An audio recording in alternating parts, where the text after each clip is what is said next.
Hi,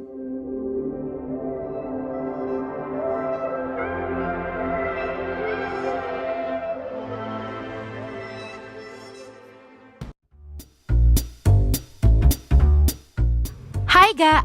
We know you've missed going back to school to meet with your friends, resume your activities, and just be able to get back to how life was like on campus. But for the UMians who didn't get to set foot on campus yet,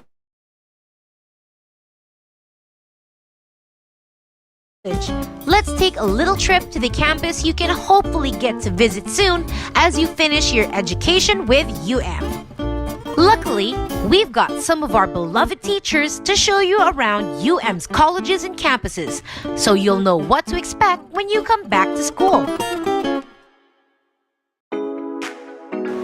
It's only proper to start to the place where it all began. The Bolton and Embassy campus were among the first structures to be put up as the University of Mindanao was starting to make a name for itself 75 years ago. Here at the Bolton side, you can find many of the offices for student services like the registrar, student accounting office, and cashier, among others. There's also a canteen where students and employees can purchase healthy food. Going further into Bolton campus, you can find on the first floor the College of Legal Education, where aspiring lawyers take their Juris Doctor degrees. There is even a dedicated library for law students across the cool and shaded quadrangle. On your way to the staircase to get the second floor, you get to pass by the AVR3, where lots of programs and other small gatherings are held. Going up to the second floor, you can find the office of the College of Business Administration Education. is the only school in Mindanao granted a Center of Excellence by CHED for its business and management programs, as well as Level 4 accreditation by the PACOCOA. So if you're planning on a career in business-related dealings, the CBAE is for you.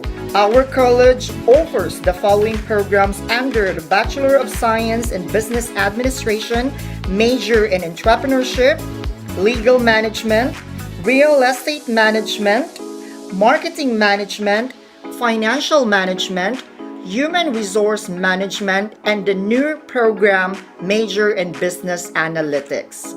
The third floor also houses our expansive library and information center. That covers the Bolton side. Let's head on over to the Embassy campus. Across the Bolton is the Embassy side, and it's named that way because it used to be the grounds for Japanese embassy back in World War II. Today, it is a sprawling area that houses the gymnasium for large events, our admission office, our Center for Health Services, or the student clinic and the external relation office out front on the first floor.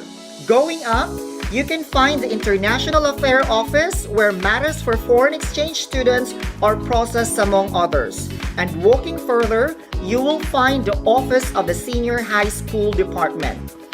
Outside of the Embassy campus, on the Ponciano side, we have the Multi-Test Diagnostic Center, which offers various laboratory services like blood testing, X-ray, and doctor consultations.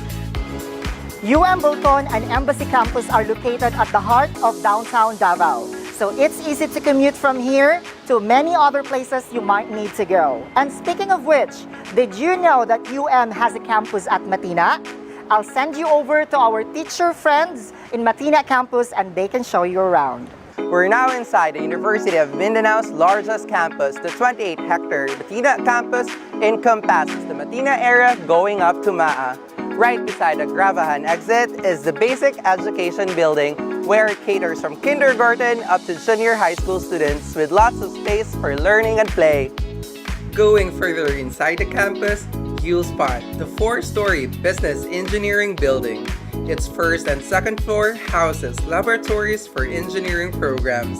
It is the premier engineering school for its Level 4 accreditation granted by the PACOCOA and the Center of Development Status by the Commission on Higher Education.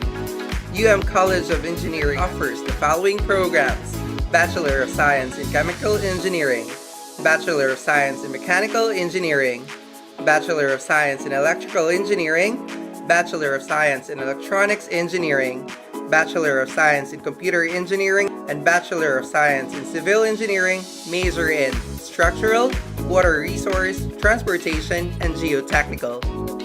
The third floor of the BE building is home to Davao Region's roster of top-notchers of the CPA licensure examination. The College of Accounting Education has Level 3 accreditation from PACACOA and is certified by the Commission on Higher Education as a Center of Development. The College of Accounting Education offers the following programs: Bachelor of Science in Accountancy, Bachelor of Science in Internal Auditing, Bachelor of Science in Accounting Information System, Bachelor of Science in Management Accounting. The Learning and Information Center takes up the entire topmost floor of the BE building. It houses all the university's books available for borrowing. Let's take a scenic trip to the College of Hospitality Education. Located near the Matina Gymnasium, the College of Hospitality Education has Level 3 accreditation from PACACOA and offers the following programs: Bachelor of Science in Hospitality Management and Bachelor of Science in Tourism Management. The College of Hospitality Education also has industry-level facilities like the La Spezia Mini Hotel, the Function Hall, and the kitchen and bakery areas. Located behind the gymnasium is the hangar, where students can test their inventions and other experiments. The hangar holds the university's Coleoptera Research Center, the first university-based center in the Philippines dedicated to study the conservation and cataloging of Philippine beetle species. Every large university, such as has a place where students gather for major events. And doesn't just have its Bolton Gymnasium. We also have the Matina Gymnasium too, equipped with fold-away bleachers and professional standard flooring for the courts. The gym is the perfect venue for sporting and other extracurricular activities. Despite being a bustling school, there's plenty of space in Matina for some quiet time and to be surrounded by nature. Matina has a mini forest with tables and benches because believes that learning and rest isn't just limited to the walls of a room. Is this tour making you a little hungry? Across the gymnasium is the university canteen and food court, which serves a variety of affordable meals, snacks, and drinks, where students can eat comfortably. Tables are regularly sanitized and electric fans are provided. Let's head down to the Jta Building. Named after the school's founder, Guillermo E. Torres, the building is home to Davao Region's producer of top-notchers in the licensure examinations for teachers. The College of Teacher Education offers the following programs: Bachelor of Elementary Education, Bachelor of Early Childhood Education, Bachelor of Special Needs Education, Bachelor of Physical Education, and Bachelor in Secondary Education, major in Biological Sciences, English, Social Studies, Filipino, and Mathematics. Also, found on the first floor of the Jta Building is the Audio-Visual Room 2, an air-conditioned and carpeted, fully equipped facility with cinema-style folded seating, which is frequently used for different programs. The second and third floor of the Jta Building is occupied by the premier criminology school in Davao, the College of Criminal Justice Education. The CCJE offers Bachelor of Science in Criminology and Bachelor of Science in Industrial Security Management. Heading further inside the campus, away from GET, we'll reach the Deputy Building. Named after former school president Dolores P. Torres, the four-story building houses the mini auditorium, the Quality Management Office, Research and Publication Center, Institute of Pedagogical and Assessment Center, some laboratories, and pocket gardens on its first floor. Located on the Deputy's second floor is the College of Arts and Sciences Education. CASE offers the following programs: Bachelor of Arts in English, Bachelor of Arts in Communication, Bachelor of Science in Environmental Science, Bachelor of Science in Agroforestry, Bachelor of Science in Forestry, Bachelor of Science in Biology, Bachelor of Science in Mathematics, Bachelor of Arts in Political Science, Bachelor of Science in Public Administration, Bachelor of Science in Psychology, and Bachelor of Science in Social Work. The third floor of the DPT building houses the College of Health, Sciences, Education, or the CHSE. CHSE offers Bachelor of Science in Nursing, Bachelor of Science in Pharmacy, Bachelor of Science in Medical Technology, and Bachelor of Science in Nutrition and Dietetics. Sharing the floor with CHSE is the College of Computing Education. CCE offers Bachelor of Science in Computer Science, Bachelor of Science in Information Technology, Bachelor of Science in Information System, Bachelor of Science in Entertainment and Multimedia Computing, major in Game Development and Digital Animation.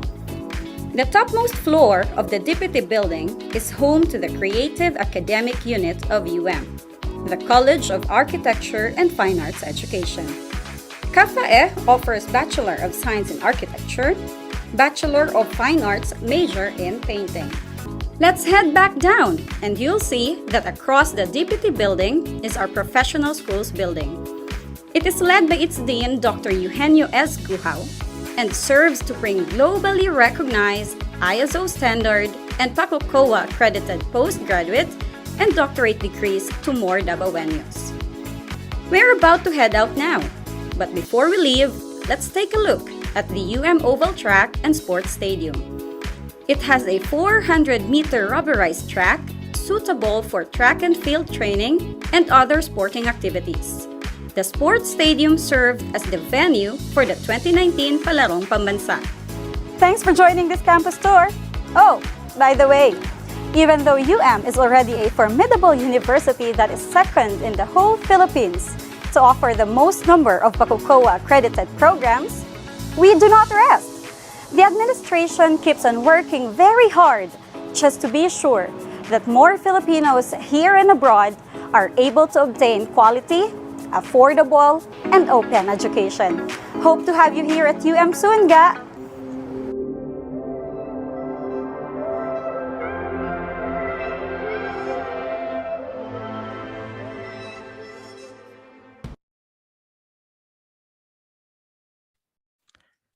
All right, good afternoon, everyone. Good afternoon, mga ga, and welcome to the University of Mindanao. Just recently, we just had our virtual tour to the two campuses here in Davao City, and that is the Bolton campus and also the Matina campus. Again, welcome to the Senior High School Immersion webinar initiated by the University of Mindanao. The University of Mindanao is in support really of the DepEd's work immersion implementation for all senior high schools during this pandemic or during this COVID-19 pandemic. And the current crisis limits you learners the opportunities from reporting to work immersion partner institution that is supposed to have in your respective schools, and of course perform duties and tasks and also experience the usual pre and also post immersion activities. And so that is why we made this one. Now we invite you guys, you grade 12 students,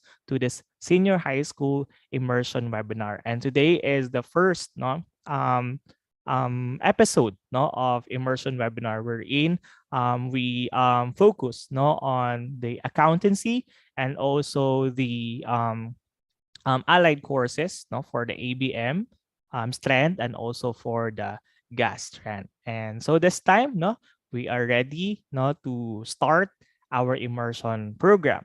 All right, and to start with, let us have first our prayer to be given to us by the University of Mindanao Chorale.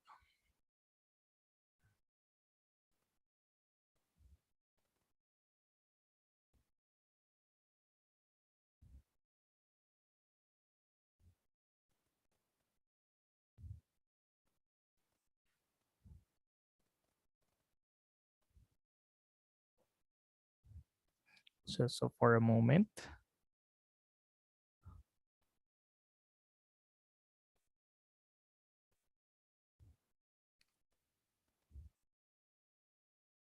All right.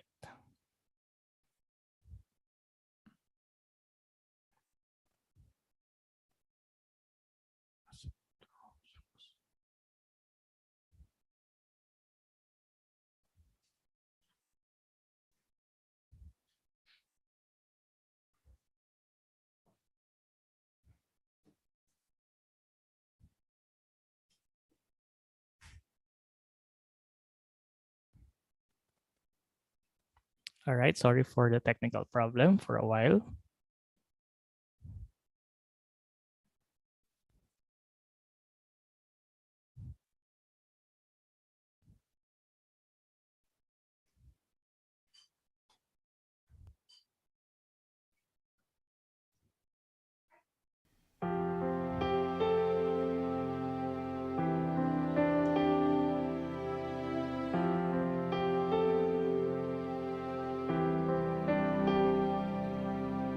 Il Signore mi rende uno strumento della vostra pace. Lord, make me an instrument of your peace. Dove ci è odio, lasciarlo seminare l'amore. Where there is hatred, let me sow love. Dove ci è ferita, Where there is injury, perdono. pardon. Dove ci è dubbio, There is doubt, fede. Dove ci è desperazione, is despair. sperare. Dove ci è nerezza, There is darkness, illuminarsi. Dove c'è la tristezza,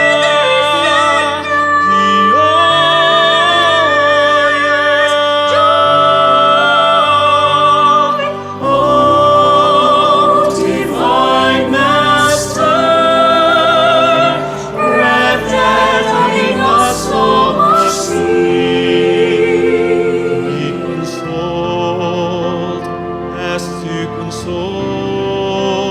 to be understood as to understand.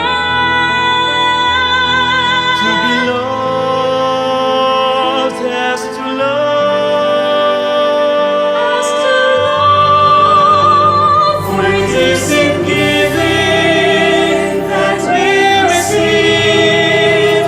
It is in pardoning that we are pardoned. It is in dying that we are born again. It is in dying that we are born again. It is in dying that we are born again to eternal life. Il Signore mi rende uno strumento della vostra pace. Lord, make Il Signore me an instrument of your peace.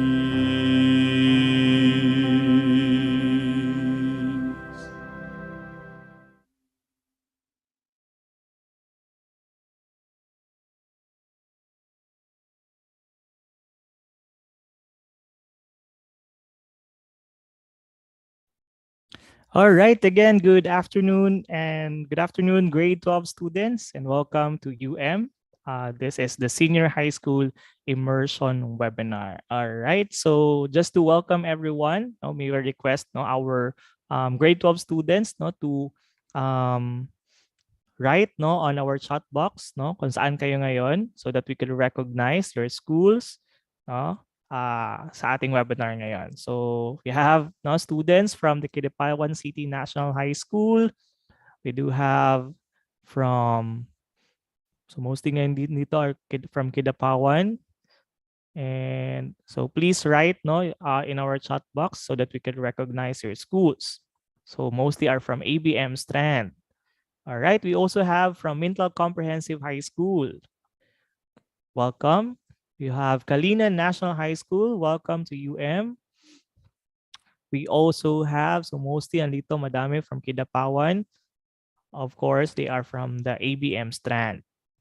All right, Kalina National High School. All right, we have from Bansalan College. We also have from the University of Mindanao Main Campus. All right, so sino pa? So please do write your school here so that we could recognize. We also have from Digo Central Adventist Academy. We also have Kalina National High School, Kidapawan. Ano pa? And we are like more than 100, almost 100 dito sa Zoom natin. And by the way, we are also streaming live in our YouTube channel. So you just search the University of Mindanao Official, and there you can see that we are also streaming live here. So if there's a problem along the way with your connection, you can go to our YouTube channel. And if you want also to review our immersion webinar this afternoon, you can also go to our YouTube channel. So this is actually a proactive response of the university to this to our recent situation that we are in a pandemic. Okay, so we provide these free webinars to you grade 12 students so that we can discuss various topics that are related to your work immersion subject. And this is also our way of exposing you guys to industries and even also to the courses that you would like to pursue once you go to higher education. So this afternoon, we will have 3 speakers. We'll give you knowledge with regards to some of your subjects in the immersion. So first topic that we're going to talk about this afternoon is all about pre-employment seminar that would lead you to how to write a winning cover letter and resume. Also have how to ace the interview, work ethics, and social media etiquette. So later on, I'll be introducing to you our speaker for that, and we will be also discussing about accountancy and its allied courses. So watch out for that. And of course, we will also be discussing to you what can offer, especially for you who are in the strand of accountancy, business, and management, and also in the general academic strand.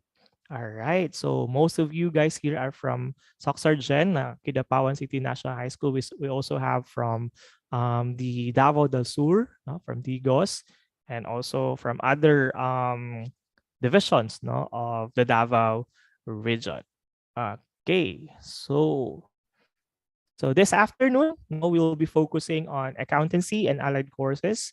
This is a free immersion webinar for you who are in the strand of ABM and also in gas. All right, so without further ado, maybe we can start now our immersion with our first speaker.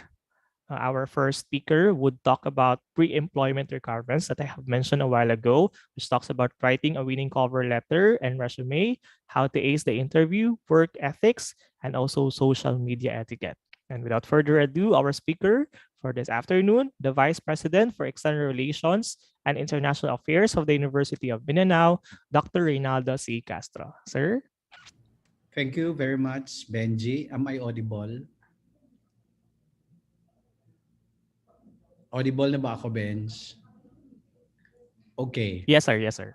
Okay, so good afternoon to our senior high school students and to your advisors who are present in the virtual room for our senior high school immersion talk. And we are thankful, we are grateful for responding to our invitation. I'm happy to see many of our participants today are from the different parts of Mindanao, of Region 11 of Davao Region. So thank you very much. As mentioned by Benji, we have the business track this afternoon, and first topic, my topic, I will be presenting to you topics about how to prepare yourself for an application process, and very important topics will be discussed, particularly on how are you going to prepare, write a winning cover letter or application letter and resume, how to prepare yourself in a job interview, And what are some of the social media etiquette that you have to observe? Because these important things are necessary, no, when you are going to apply for jobs, no? Okay. So let me start. Let me share my screen. By the way, to our students, if you have question, do not hesitate to type your questions, no, in the chat box. Maybe after my presentation, I can respond to some of your questions. Okay. So here we go. As I said, my topic will be about how are you going to write a winning cover letter or application letter and resume, how to prepare yourself in a job interview, and social media etiquette. Let's start with writing an application letter or a cover letter. Why write a cover letter? No? Bakit kailangan magsulat ng application letter when you are going to apply for jobs? All right? There is no exemption, no? When you apply for jobs, these two important documents, application letter and resume, will be submitting, no? You have to submit this to the applicant, to the potential employer, no? So why write a cover letter? Number one is to show your communication skills, particularly your writing skills, no? Sandali lang ha, kasi I have to remove the, sige. So for regardless of your course, no, regardless of your discipline, regardless of your field of expertise, regardless of the job that you are going to have in the future, there is a need for you to write, no? There will come a point in your career, in your job, that you are going to write, no? Magdating talaga sa punto ng inyong trabaho na kayo ay magsulat. That's why it's very important to show that you can write well, no? The second purpose is that to highlight the purpose, the intention of the letter, why you are submitting the letter. Of course, it's an application letter, and introduce yourself to the reader. The third reason is that to give the reader an idea whether to continue reading the rest of the documents or not, no? So, you know, the HR, usually when you submit your application letter, you submit them, no, to the HR, and the HR people are very busy people. So yung pinakaunang document, yung application letter ninyo, is an will give them an idea whether they are going to spend time, no, the rest of your documents or not, no? Kung maganda ba pagkasulat ang inyong letter or hindi, no? Okay? So let me show you an example. And what are the important parts of writing your application letter? So the first one here is heading, no? Heading indicates your mailing address, which also include your house number, your purok or subdivision, including the date of writing, no? So that these are the important contents of heading. Why is this important? Because HR people, they do background investigation, no? Some of them, they will go to your community, to your barangay, to your purok, and inquire about your residency, no? Whether you are really a true resident of the area or not, okay? The second one is your inside address. So what are the contents of inside address? Employer's name, the name of the addressee, the title or the position of the person that you are sending the letter, the title or the name of the company, and the address of the company. So in this example, you have here Joanne T. Santos, no? HR manager. So my reminder to senior high school students, whenever you write a letter, no, kahit hindi application letter, kahit anong letter, basta formal type of communication, formal letter, you should include the name of the addressee. Never write a letter without a name. Now, what if hindi mo kilala, hindi mo alam kanino ipadala ang letter, kanino i-address ang letter? Ano ang pwede mong gawin? Well, the best thing that you can do is that you contact, no, the office, you contact the organization, you find ways, you reach out the organization, no, kung saan kayo pwede magpadala, kung saan you gusto magpadala ng inyong letter, you reach them out and magtanong kayo kung kanino ninyo pwede i-address ang letter. Alright? In this case, since you are writing an application letter, in this case, you are going to ask information from the HR department. So punta talaga kayo sa HR department. Kung magpunta kayo sa government office, sa city hall, sa munisipyo, sa kapitolyo, or private organization, then you look for the HR department because the HR department is in charge of processing application documents of the applicants. No? Okay? And do not forget the title. The correct title of the person, no, that you are sending your letter. Okay? And then the name of the company and then the address of the company. Next, salutation.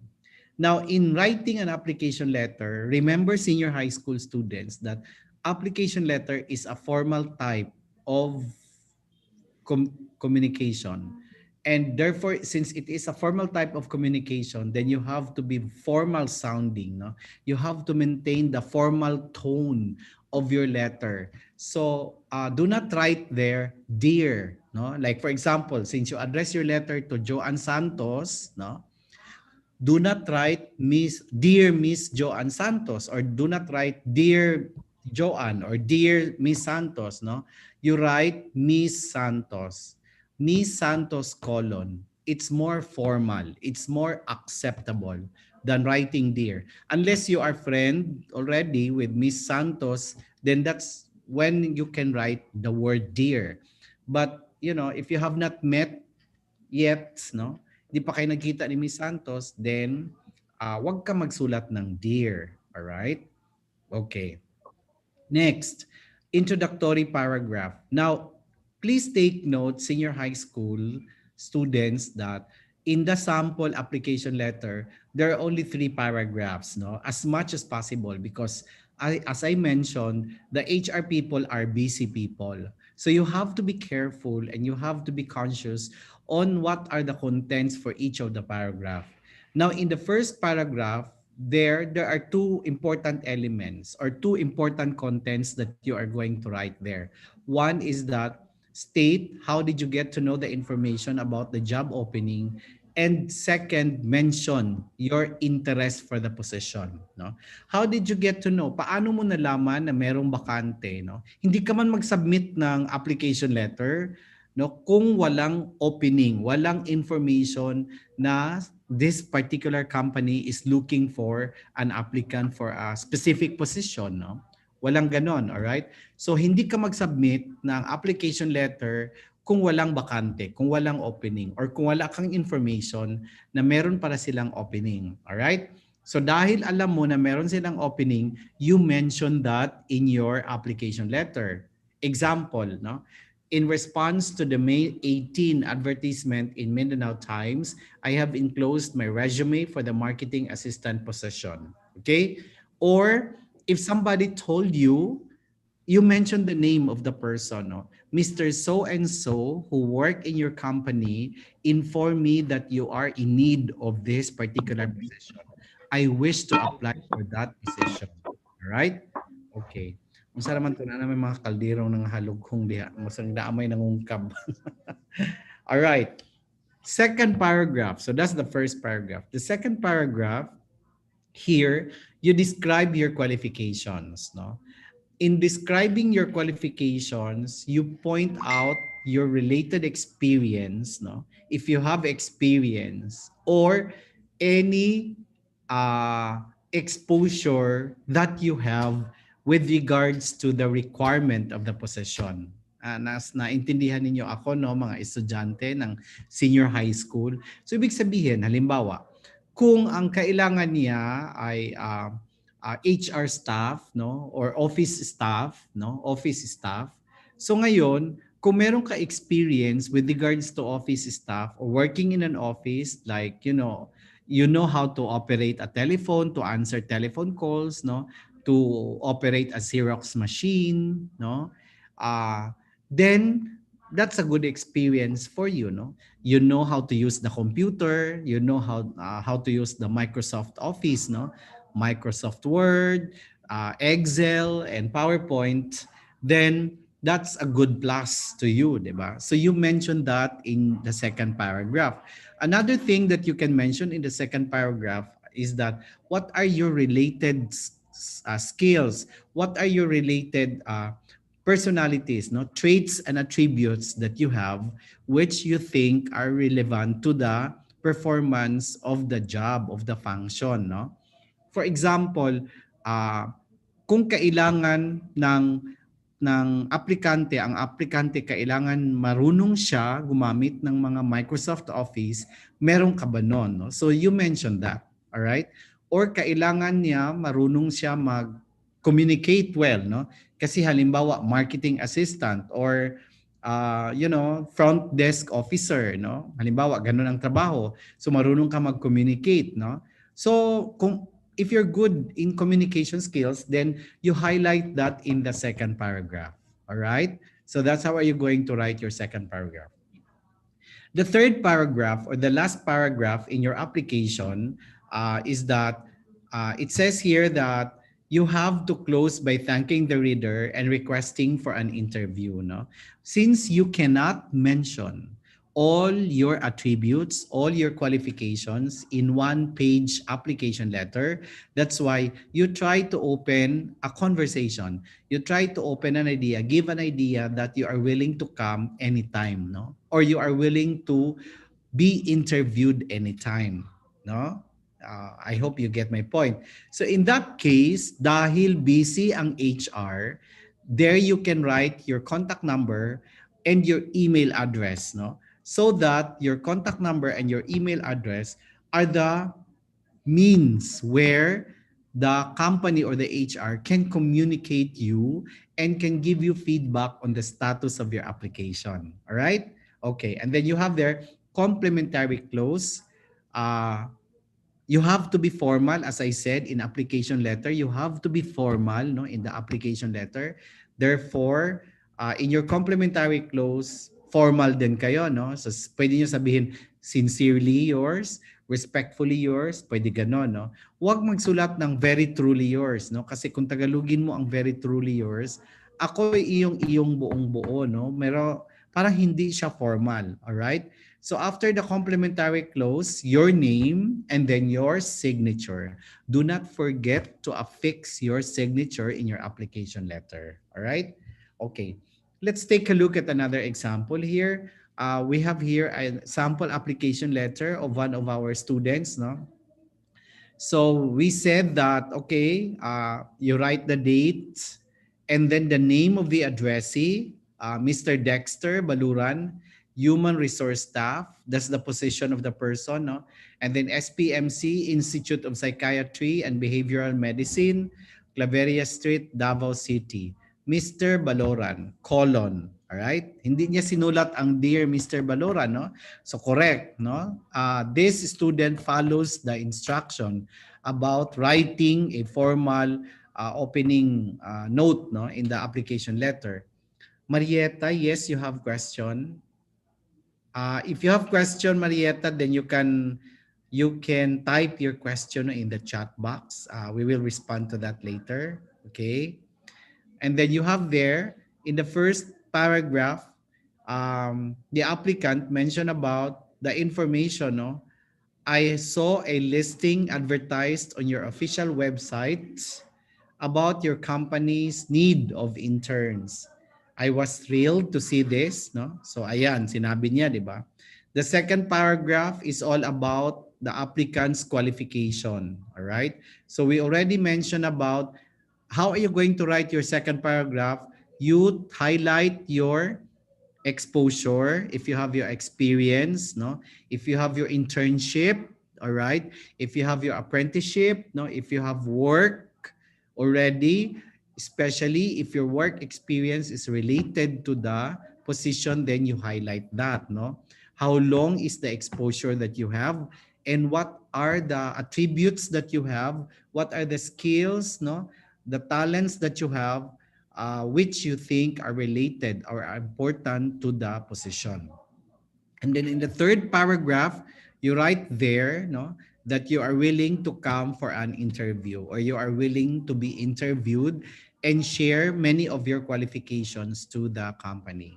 And then you have there sincerely the name of the person and then the signature. All right? Okay. Now let's proceed to the next important document that you are going to prepare, which is resume. So as I said, when you apply for jobs, no, there are two important documents that you are going to prepare, application letter and resume. Hindi yan siya pwede i-compromise, no? Dapat meron ka talaga niya. Hindi ka pwede magpunta sa isang company or sa isang office, mag-apply ka, sasabihin mo mag-apply ako tapos wala kang bit-bit na papel, no? Dapat meron ka talagang bit-bit. All right? Okay. So it says here that the resume is your personal brochure to market yourself. It should give your potential employer a quick view of what you can do for them. No?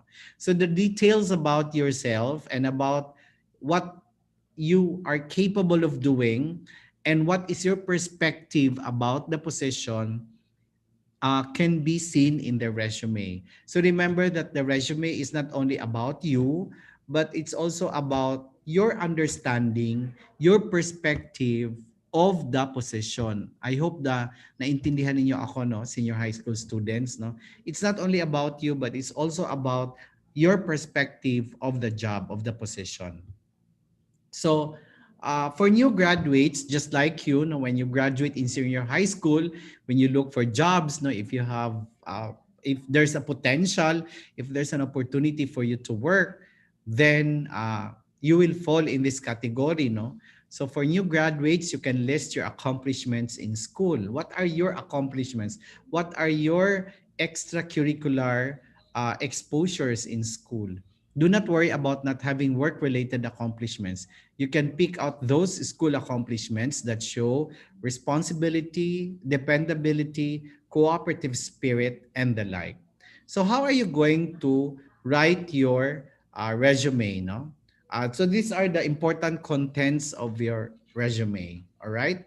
You have their full name, address, no? I already mentioned that address is also very important, no? Then your contact number, your email address, okay? Your contact number and your email address, I already mentioned the importance of this, no? Because whenever there are status, no, of your application, if there's a need for the company to inform on the status of your application, then this is the best way for them to contact you. Okay? Okay. So your summary statement, no, a brief statement, two statements probably about you, no, about your exposure, about your experience, no, and then your work experience if you have experience, no, related to the job, if you have your OJT, if you have your apprenticeship, your internship, no, and then what are the job responsibilities? Halimbawa, kung meron kang exposure na, then ano yung mga job responsibilities mo? Ano yung ginagawa mo? And then what are your accomplishments, no? And then your education, okay? All right. So this is how are you going to write your resume. So a resume should answer these key questions, no? These are when you write your resume, when you prepare your resume, when you're in the laptop, in your computer, and when you're starting writing your resume in your high student, these are the checklists, no? These are the checklists that you need to consider in writing your resume. Number one is that what can you do for me? No, which means that what do you have? What do you possess? What do you possess that can make you perform the job? No, do you have the skills I'm looking for? So I'm looking for someone who has this, who has that, no? Different talents, different attributes, all right? So if you have that, then you mention that in your resume. Do not mention anything that is not relevant, no, to the requirements of the company, okay? Where have you worked before? So if you have work experience, then you can also include that in your resume.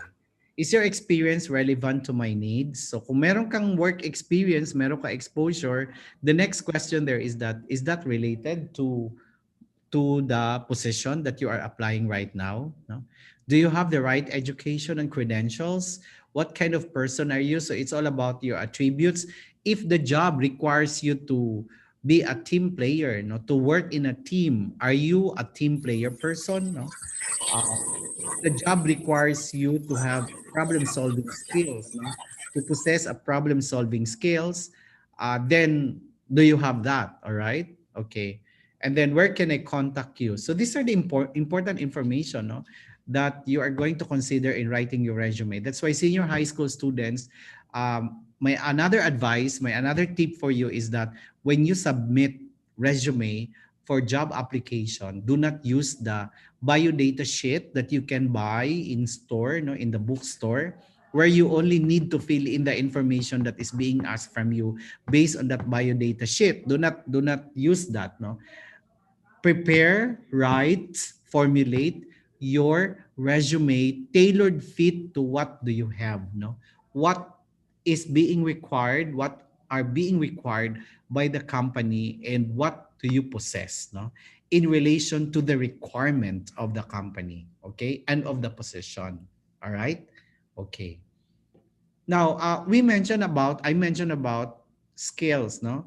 And what are the common skills that, companies are looking for from an applicant, regardless of whether you're into business, whether you're into engineering, education, whatever course, whatever degree, whatever field of disciplines you have, no, you have taken in college or in senior high school, there are generic skills that companies, no, and industries and even government agencies are looking for from an applicant. So I'm sharing this to you senior high school students because in the course of your studies, no, now in the senior high school level, and when you pursued college, please develop these skills, no? Please develop.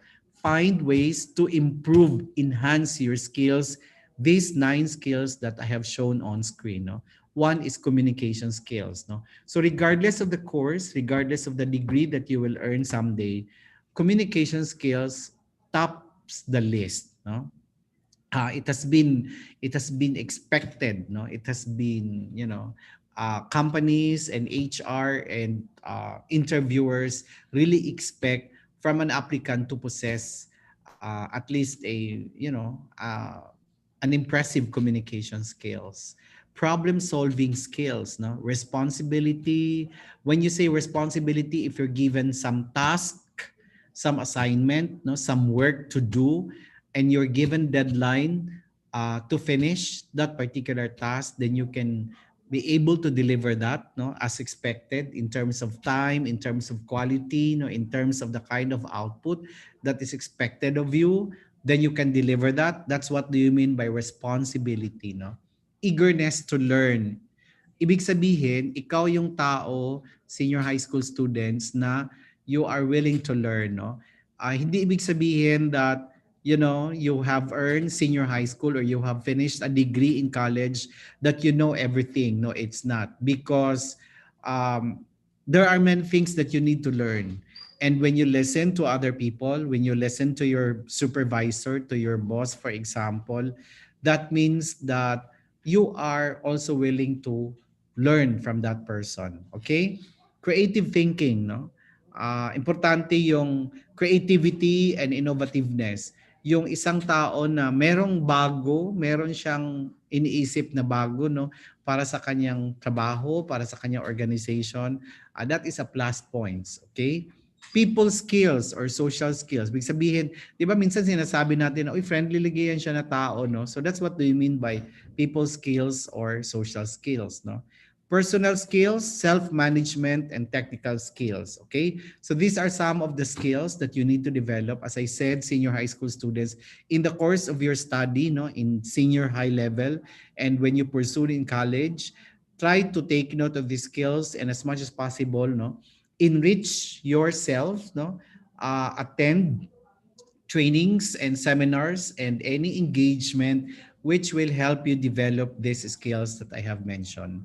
And how are you going to develop these skills? Number one, I already mentioned that in school, while you are in school, no, you can learn these skills in social activities, no, through your hobbies, no, doing volunteer work, house chores, and community work. Okay. All right.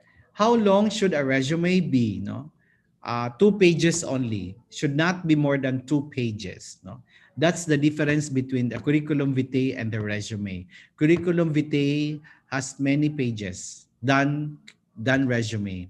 What should I include in my personal data? In general, avoid facts that may be used to discriminate against you, just like your height, your weight, and religion. Height, weight, and religion should not be included in your resume. Why not?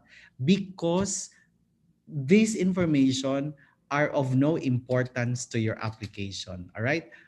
Hindi naman importante kung ano ka, no? Kung 4'9" ang height mo or 5'8" ang height mo. Hindi naman importante, no? Kung mabigat ka, unless kung ang in-applyan mo, flight attendant or, di ba? Or runner, for example. Depende, no? But generally, hindi naman importante yung mga ganong information. Yung parents' name, no? Yung siblings' name, the name of your teacher in senior high school, or the name of your principal. I mean, you only have 2 pages. So make the most of your 2 pages resume. Should I put my photo in my resume? My recommendation senior high school is that no, do not include your picture in your resume. Because as I said, unless you're applying for a modeling position, no, it's no significance unless it is explicitly stated during the job announcement that when you submit your resume, you include your picture. If there is no mention like that in the announcement, do not include your picture. Okay? So here is an example of a resume. No, you have there the name, a summary statement, no, a job objective or career objective, skills, education, no, experience, no, affiliation. There are also honors and awards and character reference, no, of the applicant. So, yun lang. Kung ako ang HR, magtingin sa ganyang CV, okay na ako, no? Makita ko na ang important information that I am looking for from an applicant. All right? Okay. Let's proceed to the most dreaded part of your application process, which is interview. Why I said it's the most dreaded part, because let's accept the fact that when you're in an interview, kahit anong interview yan, kahit hindi yan siya job interview, no? Even in a beauty contest interview, you notice that some of those who are being interviewed have crocodiles and dinosaurs in their stomach. No, they are not comfortable, they are not spontaneous, no, in responding to questions. All right.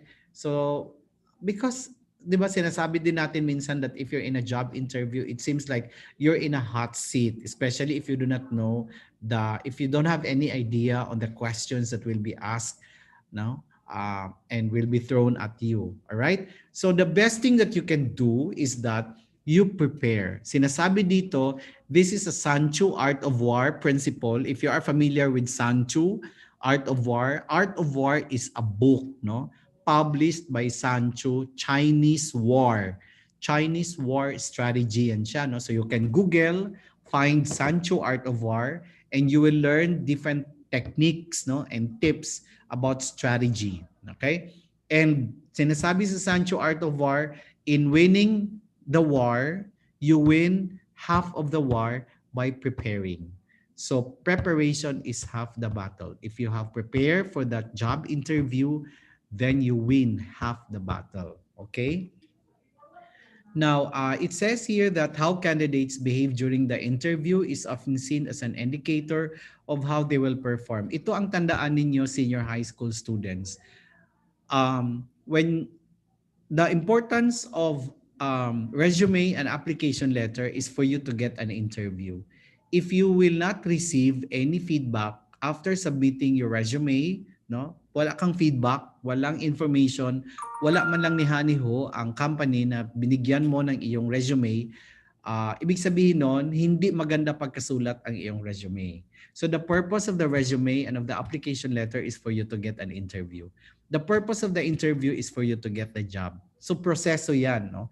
Mauna ang iyong resume at application letter, pagkatapos ang iyong interview, at kung okay ka sa interview, tanggap ka sa trabaho. Okay? Now, bakit ang interview ang deciding factor? Bakit ang interview ang basis kung sino sa lahat ng aplikante ang deserve matanggap para sa posisyon? Pareho ko diyan sa beauty contest, di ba? We Filipinos are so fond about beauty contest, yung mga Miss World, mga Miss Universe, mga ganyan, mga Miss Earth, di ba? And we have noticed that in a beauty contest, the interview is the final deciding factor. So dumaan ka na sa maraming screening, no? At ang pinaka-last is the interview. So kung sino ang mananalo sa corona, nakikita natin kung sino ang pinakamagaling magsagot, no? So same din yan siya sa job interview. And it says here is that how candidates behave during the interview is often seen as an indicator of how they will perform. Bakit interview ang basis? Dahil merong impression na kung paano mo dinadala ang sarili mo during job interview is also the same thing that, you know, when you are being hired for the position, that's how are you going to perform yourself, no? And the better prepared you are, the less nervous you will feel and the more confident you will appear. Bakit importante ang confidence during interview? Kung ako ang HR, senior high school students, at nag-i-interview ako, kung nakikita ko sa ini-interview ko na hindi siya prepared, hindi siya ready, hindi siya confident, ibig sabihin, meron alanganin siya na i-perform yung trabaho na ibigay sa kanya dahil hindi siya confident, no? So sakto yung sinasabing confidently beautiful, no? It will also apply to job application, particularly in a job interview. So dapat confident ka talaga. Kasi kung nakikita ng interviewer na confident ka during job interview in your answers, no, the way that you respond to questions, no, including your non-verbal communication, therefore it will give an impression that you are ready for the job. Also, the more you know about the purpose of the interview and the organization, the better your response to the questions, no? So that's why senior high students, ang advice ko sa inyo is that kung mag-a-apply kayo ng trabaho, pag-aralan niyo muna kung anong klaseng trabaho yan at kung anong klaseng organization yan. Pareho nung magpili kayo ng inyong kurso in college at saka ng inyong school in college, no? Kung after ng inyong grade 12, ng inyong senior high school, you will pursue your degree, no? And then you are not yet sure of what course you are going to take and what school, no? Which school you are going to pursue your college. Therefore, you investigate.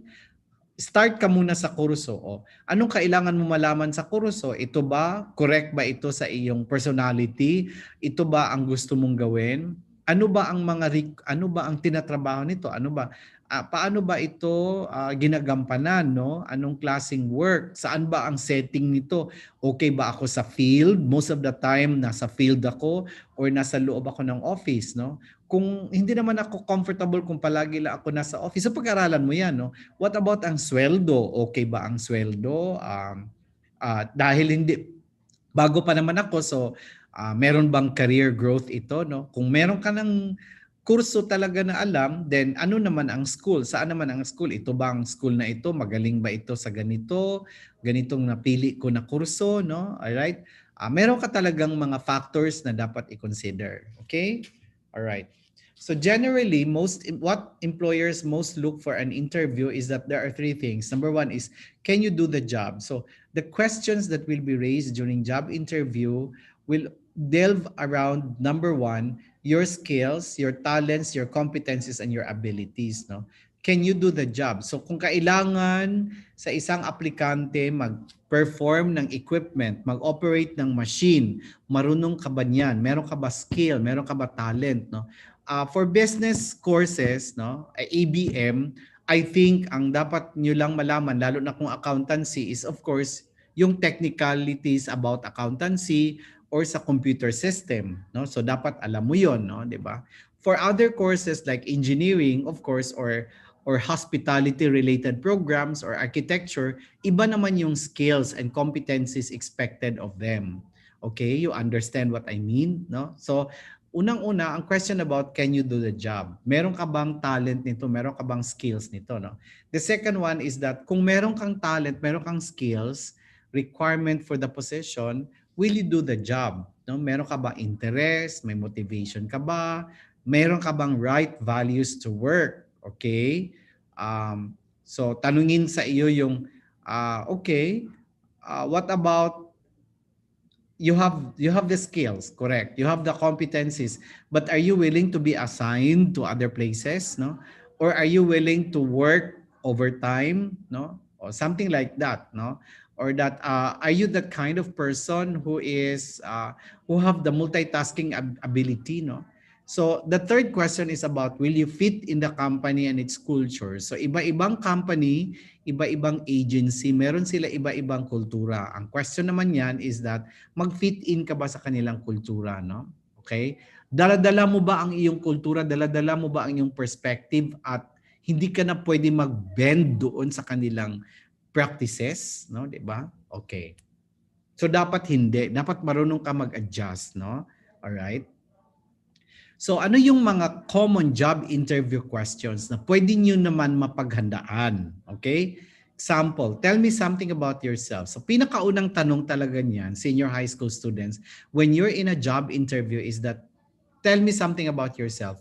Please introduce yourself. So when you introduce yourself, do not be so personal or long-winded. You prepare a 1 to 2 minute synopsis of what qualifies you and what makes you the perfect candidate for the job. So pwede mo sabihin that, as I mentioned in my resume, that I have 3-month experience working in an ABC company related to marketing staff, no, or marketing task, something like that.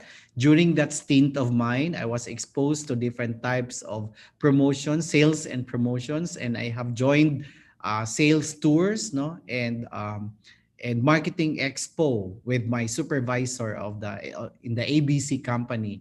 I am also that kind of person who is a team player and who has the ability to do multitasking work, no? You know what I mean? So when you introduce yourself, you focus on your abilities and you focus on your traits and your exposures, especially if you think that these exposures and traits are required, are important in the position. Okay? The second one is that what do you know about our company? Yung pag-apply ng trabaho, senior high school students, pareho din yan siya sa if you're getting into romantic relationship, no?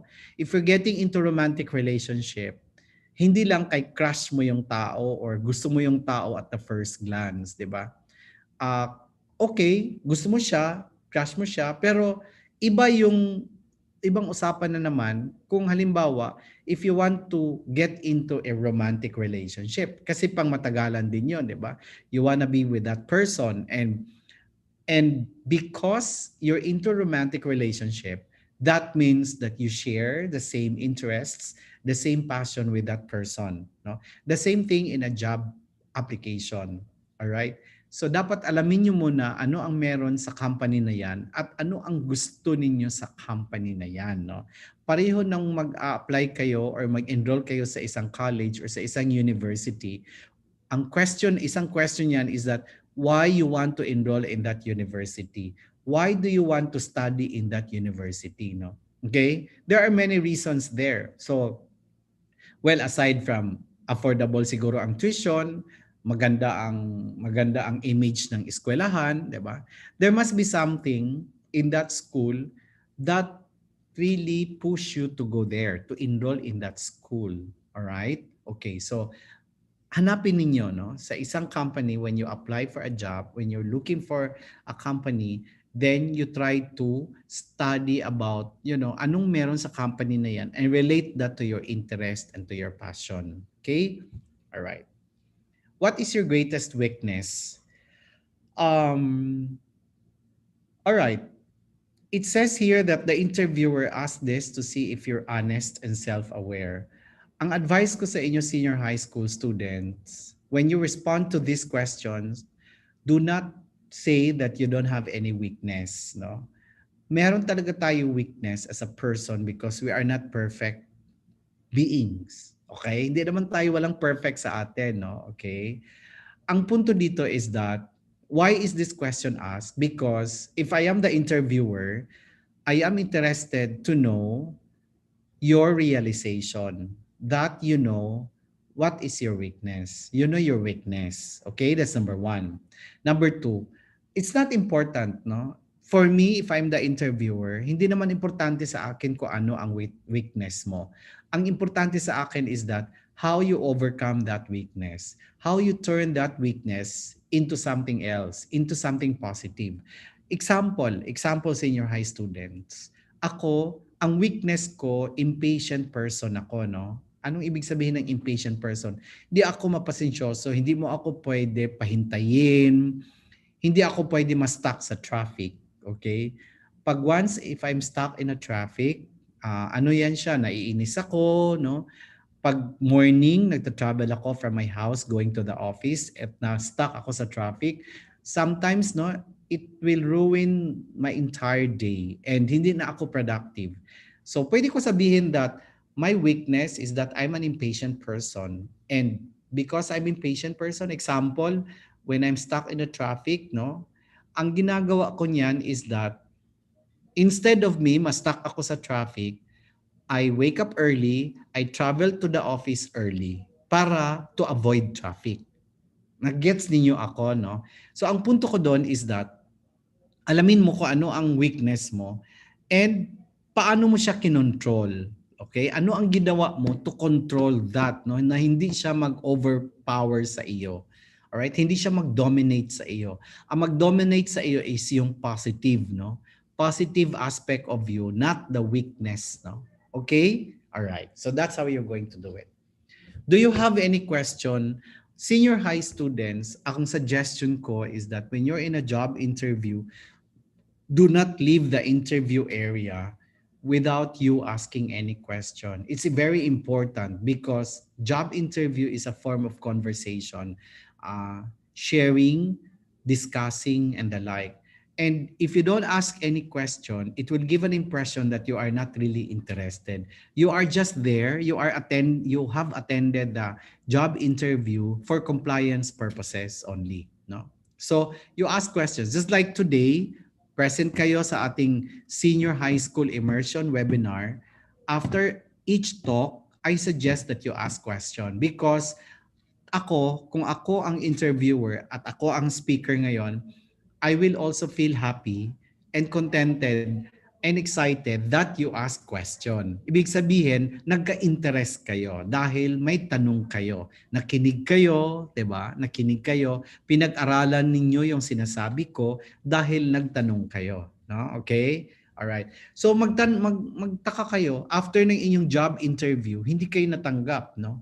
Ang tanong, nagtanong ba kayo during job interview? Kung hindi kayo nagtanong, well, obvious, kaya hindi kayo natanggap dahil hindi kayo nagtanong. Isang factor yan. Okay? Ito siya lamig kay istorya. Okay, manangutana. Good. Diba? Kung sabi ni Saya pa na siya, maingon na itong interviewer, ito siya lamig kay istorya, kaya wala siya nangutana. Igor mo siya nitubag sa akong mga pangutana. Diba? So you ask questions. Okay? What can you contribute most to our organization? Minka, hala ma'am, hala sir na adi amutan, kay contribute man, no? Dili na siya amutan, no? Pero ang punto ana is that kung ma-hire ka, unsa imong matabang sa organization. So dapat naa kay broader perspective, no, about the organization and about the requirement of the position. Okay? Kaya imuha gyud na siyang istudyohan. Ang best thing ninyo na buhaton, ako nung mga first bago ako nag-graduate at nag-apply ako ng work, meron talaga ako parang coach, no? Meron ako friend, teacher, and actually doctor, no? Doctor siya, older, much older than me, and he had so much exposure in life and in career. So ibig sabihin, ano na talaga siya, no? Ang dami na niyang na-achieve sa life, ganyan-ganyan. Siya yung aking parang friend. Ang suggestion ko sa inyo, senior high school students, yung mga friends niyo hindi lang pareho sa inyong edad, no? Dapat meron din kayong mga friends who are more mature, because mature people, especially those who are successful in their field and in their career, can share a lot of things sa inyo, no? So ako, pag every time nag-apply ako ng trabaho, pumupunta talaga ako sa kanya, no? Tinatanong ko siya, naghihingi ako ng tips, no, and idea from that friend of mine. Okay? All right. So these are the most common interview mistakes when you're in a job interview. This is a survey done by the PMAP. No, PMAP is an organization of HR managers in the country. You heard the bell in the university. I'm in the university right now, and every time there's a change in the schedule in the subject, then there's a bell. Okay, to remind everybody, the students and the faculty, that you have to move to the next subject. Okay, so topping the list is answering cell phone or texting. So I suggest that when you're in a job interview, you switch off your cell phone, or you turn your phone into silent mode, no, etc. So you can take a screenshot of this interview mistakes, and do not do this, no, when you're in a job interview. Dressing inappropriately, so dapat appropriate dress ka, naka-shoes ka, no, nakasuot ka ng maganda, no. Appearing disinterested, dapat opposite, no, interested ka, no, 'di ba? Appearing arrogant, dapat humble ka, no, dapat you listen attentively to the interviewer, no. Appearing unprepared, chewing gum. Bakit ka mag-chew ng gum? Well, obvious, dahil natitense ka, no? And when you do that, you're really showing your emotion na natitense ka, kaya ka nag-chew ng gum. So, lalo mo nang pinapakita na natitense ka talaga. So, don't do that, no? And then not asking good questions, all right? So, 46% sinasabi ng mga HR na mistake ito sa mga aplikante na hindi nagtatanong ng magandang question. Okay? There are three social media etiquette that you have to take note, no? Three ito, all right? One is that writing negative posts. Now, what are your social media posts? Your Facebook, your Instagram, no? Kahit ano-anong mga social media na meron ka, social media account, do not write negative posts, no? And isa pa naman ito sa na-observe natin ngayon, ang mga kabataan, lalo na sa politics, very engaged masyado, and they speak as if they know everything, no? Meron ng mga cancel culture, no? So, you know, everything that you have written in your social media are reflections about your personality, no? So, kung meron something off na makita ang HR dyan, the moment that they will try to open your social media account, off yan, hindi maganda, no? So do not write negative posts. Any negative feelings, no, and emotion and idea that you have, keep that to yourself, or you may like talk that to your friends, but do not announce that to the world through your social media. Okay? Another thing is that ungrammatical post or use of derogatory language, no? Bakit ungrammatical post is an off? Because may time ka to read and to review, no, your post. Bakit hindi mo siya ni-review, 'di ba? So kung hindi mo siya ni-review, pareho din 'yan. Kung tanggapin kita at mag-work ka na sa akin, mag-submit ka lang ng iyong assignment, no, ng iyong trabaho, na hindi mo i-review kung sakto ba 'yon or hindi. All right? Okay. Number 3, make your posts all about you. So it's all about you, about your OOTD, about what you have eating. Remember that it's a social media. So what do we mean by social media? Social media supposed to discuss social issues, no? Issues concerning other people, environment, and other things, no? Halimbawa, meron ka nakitang na watch na bagong series, no? And meron kang magandang review doon, or meron kang nabasang bagong book at may maganda kang review, no? May naisip ka doon. Then that's what you can post in your social media. Kasi kung ang social media mo, ang Facebook mo, ang TikTok mo is all about you, it's just like, you know, kung i-hire kita, gusto mo ang limelight nasa iyo palagi. Naintindihan ninyo, no, senior high school students. Ganun ang impression nun. Lalo na sa TikTok, di ba? Ang TikTok, puro sayaw-sayaw. I thought that TikTok is all about dancing. You record yourself and then you dance. No? I thought noon ganyan ang TikTok because yan ang nakikita ko sa TikTok eh, no? But it's not. Marami kang pwede pala magawa sa TikTok, no? So, avoid that. Hindi ko naman sinasabi na wag mong gawin yan. Pero as much as possible, you limit your posts all about you. All right? Okay. I think that's all, senior high school students, and I hope that you learn something from my talk. No, this is a pre-employment topics, and the topics that I have shared to you will help you prepare for your job application. Okay. All right. So I'll stop sharing. Okay. Wait. Right.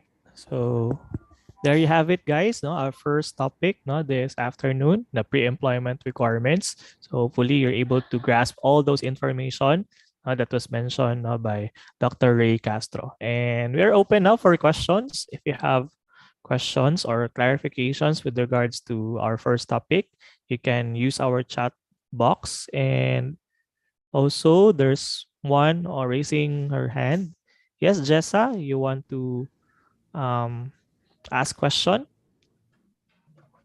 Hello po, good morning. Good afternoon po. Good afternoon, Jessa. Tanong ko lang po if ma-interview po kami tapos matanong po kami ng uncomfortable question like about politics, about religion po namin, paano namin siya sasagutin in a good way without disrespecting nung nag-interview po sa amin. Like, hindi po namin sasagutin or in what way po, ano pong magandang paraan para sagutin namin po sila without disrespecting po sa nag-interview sa amin. Okay. Ang importante lang naman doon, Jessa, is that, well, you have your religion, you have your political belief, no? You have your choices, di ba? Ang i-assure mo lang doon sa interviewer is that rest assured that your choices in terms of politics, in terms your religious affiliation will not affect your career choices, no? Your work. So you will for sure adhere to what are expected of you by the company. You will deliver, no? You will perform the task, the work that are expected of you. And you don't think that sasabihin mo that I don't think that the organization also will compromise, no, and will force me to submit to a particular political, color, political belief, and religious affiliation. You know what I mean? So hindi naman ganun kasi bawal naman yan eh, no? Like the nice thing in the Philippines is that we have laws, no? We have anti-discrimination laws, and the anti-discrimination laws, particularly in Davao City, you will be hired regardless of your religious affiliation. Kahit ano pa ang religion mo, no? At kahit ano pa ang iyong political color, political choices, no? Hindi yan, no? It will not affect your application process and the performance of your task. Okay? So when you will be asked that question, sasabihin mo lang that rest assured that I will not compromise, no, my functions and what are expected of me by my organization, and I know how to delineate. I know how to establish a gap between my religion, between my political beliefs, and my work. Okay? Jessa, did I answer your question? Thank you po. Okay, Jessa. Thank you. All right. So other question, you can raise your hand or you can also use our chat box so that we can cater your question. Meron pa ba? So thank you for that, Jessa. Galing ni Jessa. Anong school ka ba, Jessa? Kidapawan po. Wow. Kidapawan National High School. Galing. Thank you, Jessa. Sige. Anyway, wala naman siguro bench. So Yeah. kung wala na or kung may maalala sila, pwede naman nila i-type, then sagutin natin later, no? Sige. All right. So So guys, again, we sir, can thank you proceed. very much for the time. And so this time, no, before we'll go to the next topic, let's have first, no, our parang icebreaker. Now let's have an online quiz. Yeah, you go to menti.com. So that's menti.com, and then you have that code 88538067, and then let's have a quiz, and sino yung manalo dito will be given a GCash worth 100 pesos. Ayan. So please join. No, we're waiting for your players. So please don't forget to write your full name so that makita namin kung sino yung mga nanalo. All right. So we're waiting for our players. So we're requesting our students to go to menti.com, and then you use the code 88538067. Ayan. Ayan. Sige. And then, so sino yung yung top one natin dito, will be given a prize. And that's a GCash. So, right away, bibigay sa inyo ang prize ninyo. Alright, so sige, go. So we are 83 here. I mean, mga 80 na students. So please join, and also dito din sa sa YouTube. So mostly ang nandito sa YouTube are from Kidapawan. So please go to menti.com and then use the code 88538067, and don't forget to write your full name so that we can recognize. So once you will be the winner for this online quiz. Ayan.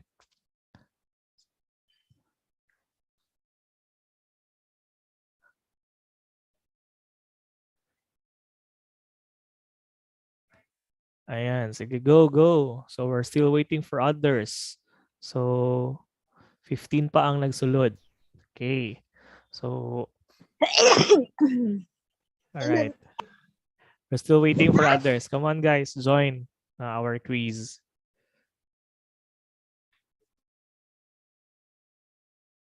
Ayan.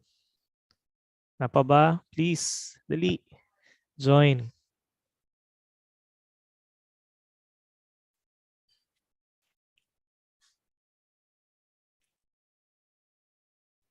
Napa, dali. Join. Please, again, go to menti.com, and then don't forget to write your full name and then use the code 88538067.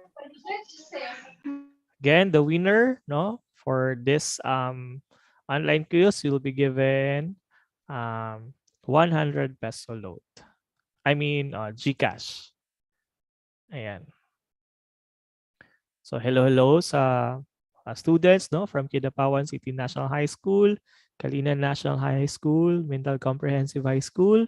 We also have from Bigos Adventist Academy. So ayan. So please do join our online quiz.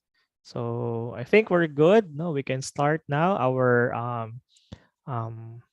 quiz so that we can proceed to our next speaker. All right. So you can still enter. You can still join. Okay. So let's start. Answer fast to get more points. How long is the ideal resume? How long the ideal resume should be? 1 to 2 pages, 4 to 5 pages, or it depends on the job you're applying. So this is based on the topics given by Dr. Ray a while ago. All right, time's up. Let's see. All right. Everybody got the correct answer. So naminagid sila. All right. Okay, let's go. Let's tingnan muna natin sa leaderboard who's on the top. Sino yung top po natin? It's Reese Bridget. Ayan, fastest. Second natin is Android. All right. So sige, let's go. Let's have the second question. So answer fast to get more points. So aside sa dapat tamang answer mo, ikaw yung pinaka mabilis. So the objective of the resume is for the applicant to get hired. Is it true or false? The objective of the resume is for the applicant to get hired. True or false? 3, 2, 1, and time's up. Oo, doon nadali kayo. Okay, the objective of the resume is for the applicant not to have the interview, no, to get the interview. All right, so 5 yung tama. So let's see kung sino yung nasa leaderboard natin. Nadali kayo sa question na yon. All right, would it still be Reese Bridget or merong bago? Still, si Reese and siya din yung fastest. So second, si Andrew Araraw and then Carmela Andam on the third place. Kaya pa yan. We still have 3 questions. Let's go. Let's have the third question. Answer fast to get more points. And here's the question. In hiring process, the best applicant gets the job. True or false? This is somehow connected to the yung second question. In the hiring process, the best applicant gets the job. True or false? 4, 3, 2, 1, and time's up. Let's see who's lead. All right. So it's false. Okay. In a hiring process, the best interview gets the job. So tatlo lang yung tama natin. All right. Let's see kung yung tatlo mo kanina yung nasa leaderboard natin. All right. Parang meron ng bago na top 1. All right. It's already Carmela Andam from third place, naging first place. Second, series, and then Andrew is on the third place. Okay, let's go to the fourth question.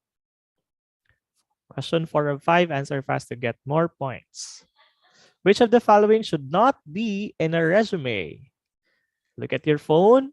Is it the contact number, education, height, and religion? So bago pa lang discuss ni sir. What do you think? Should not be in a resume. 5, 4, 3, 2, 1, and time's up.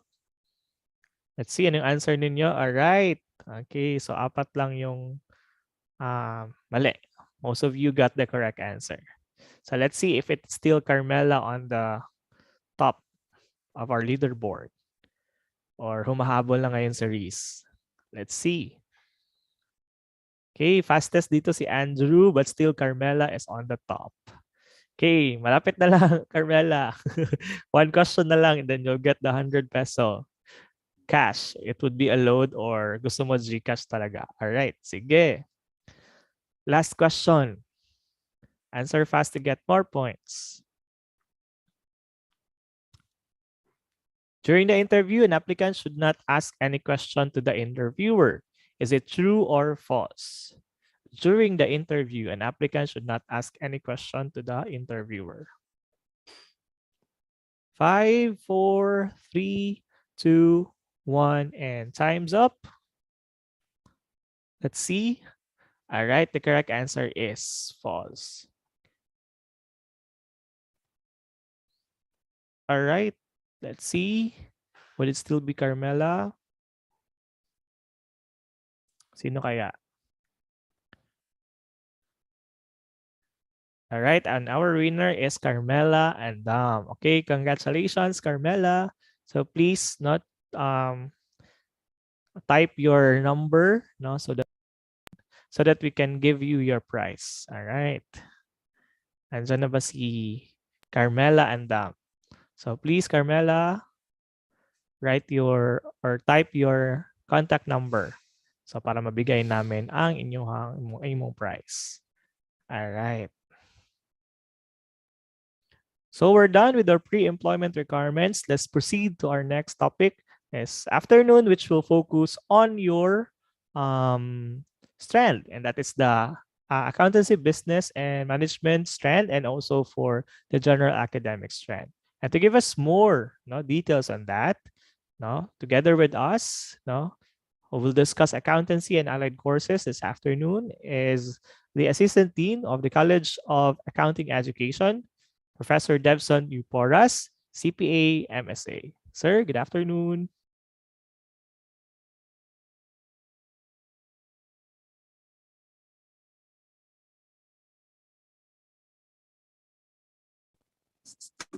Good afternoon.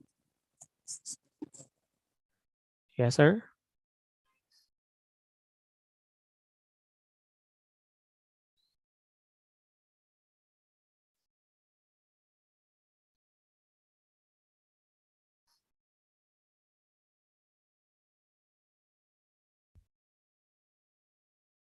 Ayun. So, Sir Benji, can you hear me?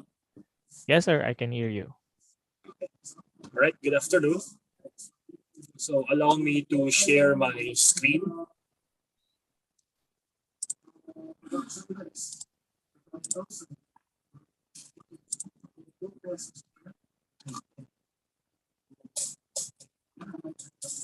Can you see my screen now? Yes, sir. Right, good afternoon. Good afternoon, Sir Castro. And good afternoon to the students from the Kinabawa.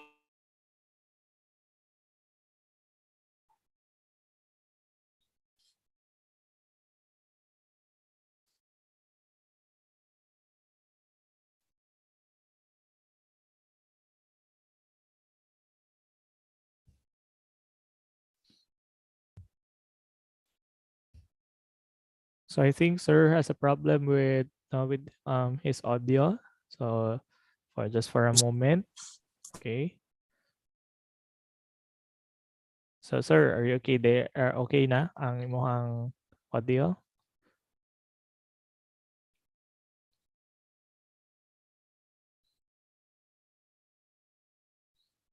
You're muted, sir.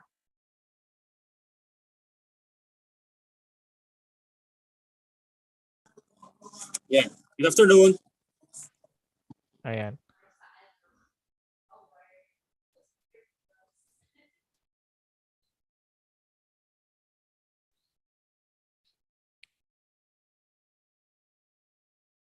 Maybe sir, you can off your video on so that ayan. So try to speak now, sir.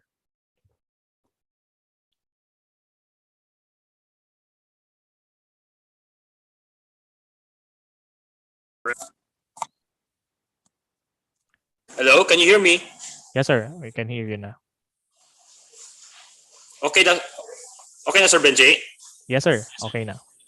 All right. So good afternoon once again. So I am Professor Debson Oyporas from the College of Accounting Education.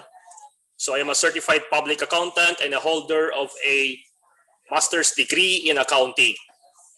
Right? So I am here right now to inform you about the different programs under the College of Accounting Education. All right, so sit back and relax. Please listen to me. All right. So under the College of Accounting Education, we have 4 programs. And the first program here is actually the Bachelor of Science in Accounting and Accounting.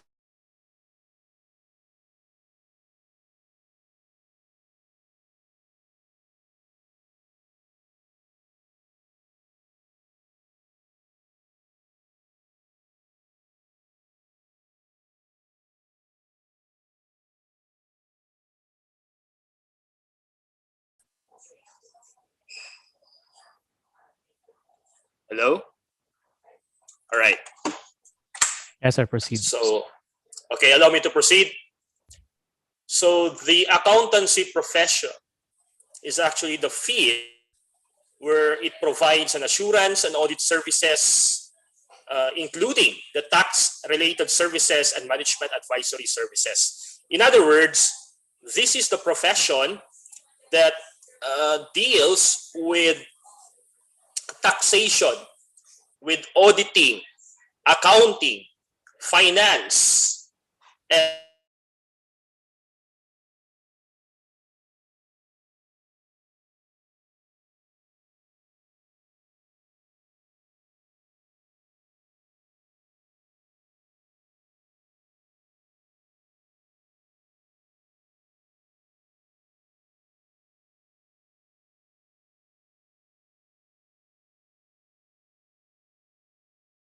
since we are serving the public interest, this is the very reason of why there is a need for us to be objective and ethical.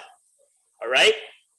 Now, the accountancy profession as well, we are overcoming bias by routing organizational decision making and implementation in an evidence-based. All right. So meaning to say that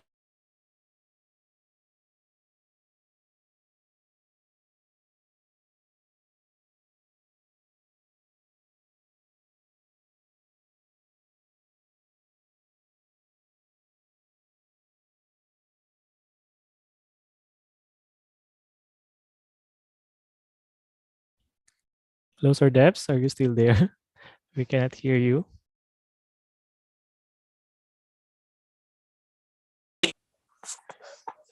wait lang Sir Benji ah. All right. Ayan, madunggan ako. Yes, sir. Yes, sir. All right. So the program goals of the accounting education is to produce competent and ethical professional accountants.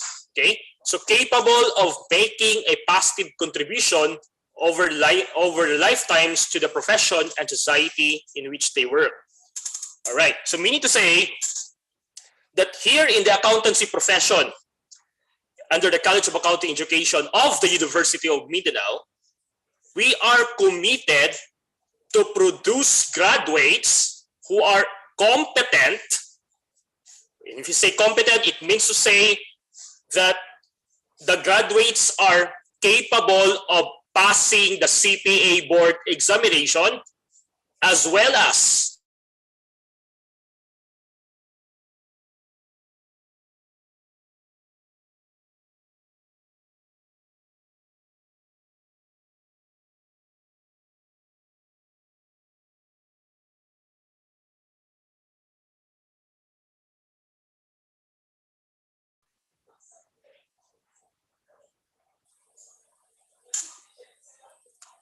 hello? Okay. So these are the career opportunities that are available for the accountants. So we have the entry level, and by the way, there are 4 sectors there, and these are the public practice, the commerce and industry, the government, and the education. All right.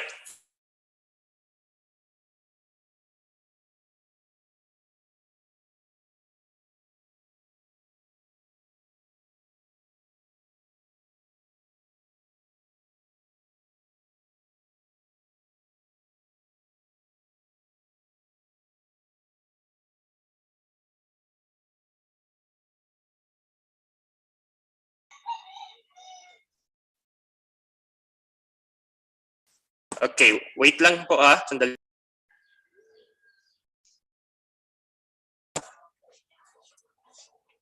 In a while ah, for a while.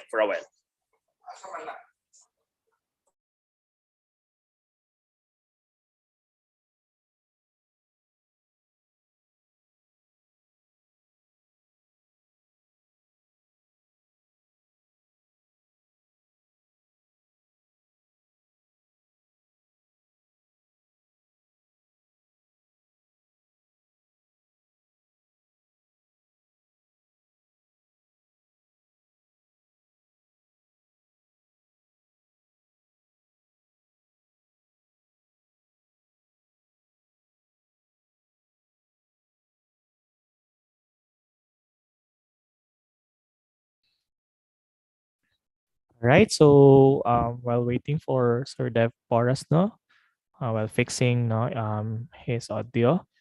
All right. So again, we are also live, no, streaming on YouTube. So if you have problems, no, with your connections as you go along with our webinar this afternoon, you can just go to the YouTube channel. All right. Right. So Good afternoon. yeah, Okay, there Sir you Benji. go, sir. Yes, sir. Take it away, sir.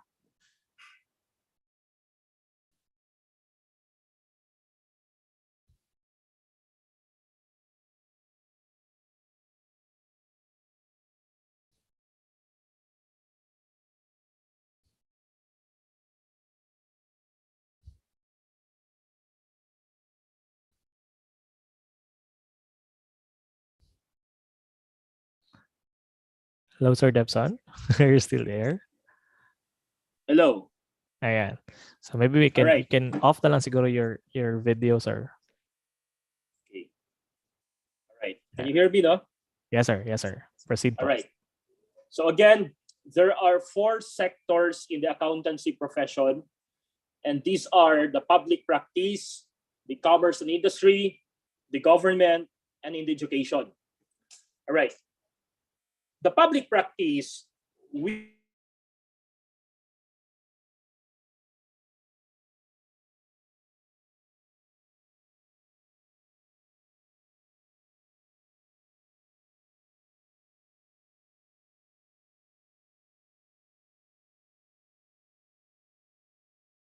Ay, naku.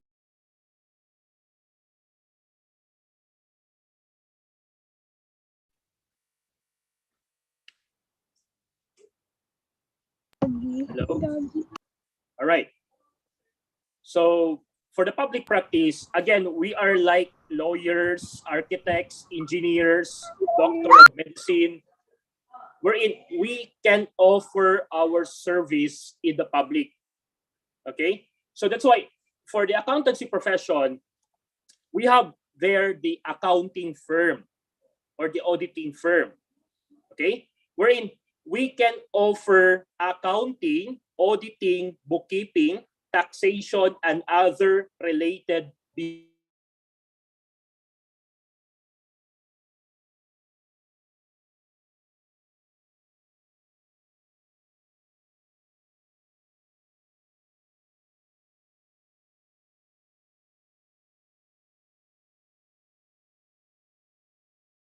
there. You can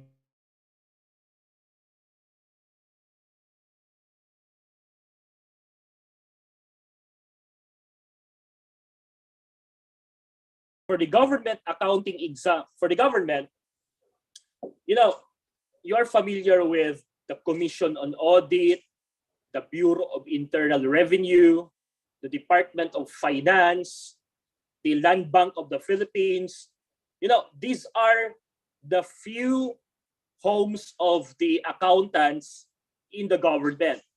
Okay? And that includes the National Bureau of Investigation.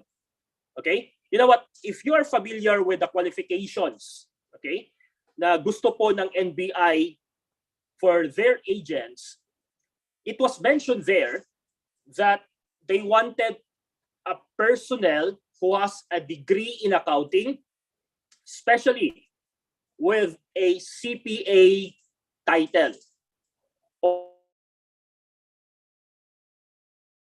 That is a very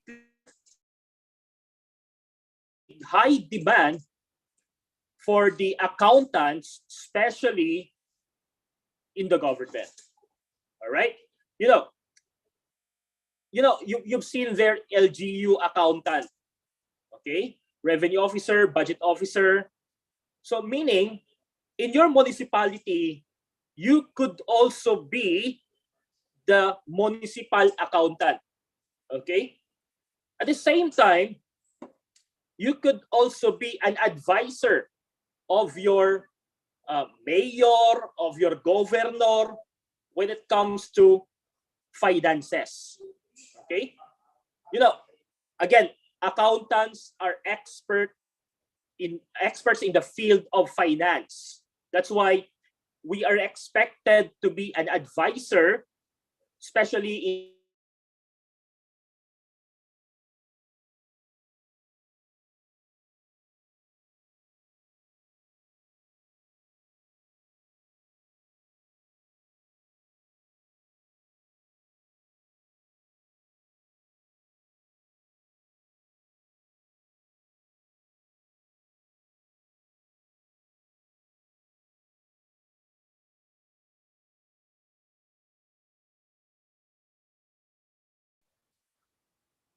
certified public accountants. So that's one opportunity for the accountants wherein they can practice their profession by way of teaching. Okay? So yun. So, there's no need to take the licensure examination for teachers before you can teach accounting. Based on the Republic Act 9298 or the Philippine Accountancy Act of 2004, it is enough that your qualification is a CPA. Okay? So yan. So you can teach in the college. Of course, you're expected to advance your qualification by having a master's degree, especially in accounting or in business administration. All right? So yun.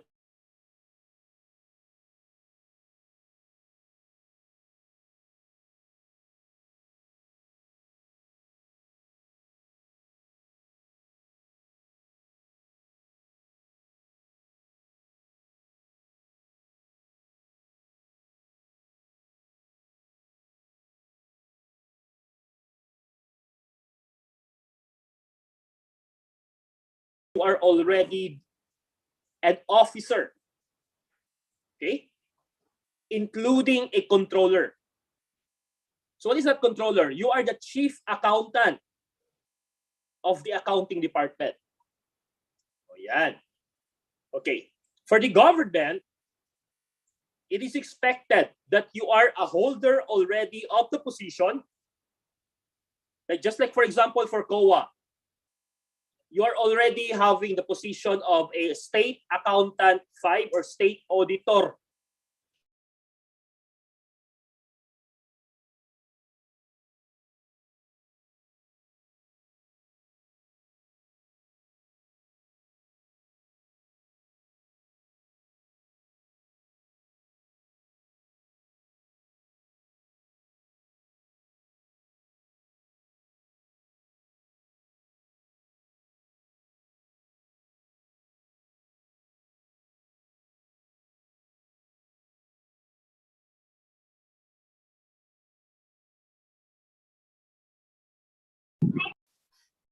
Sir Dev, are you still there?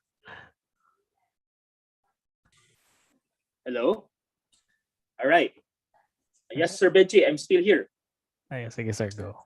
All right. For the education, again, I would like to reiterate that you've started as a junior accounting instructor, and right now for the middle level, you are already as the chair of the accounting department, or you are already a senior faculty. Okay? So meaning to say, you are already a respected accounting teacher. Okay? In terms of knowledge, in terms of experience,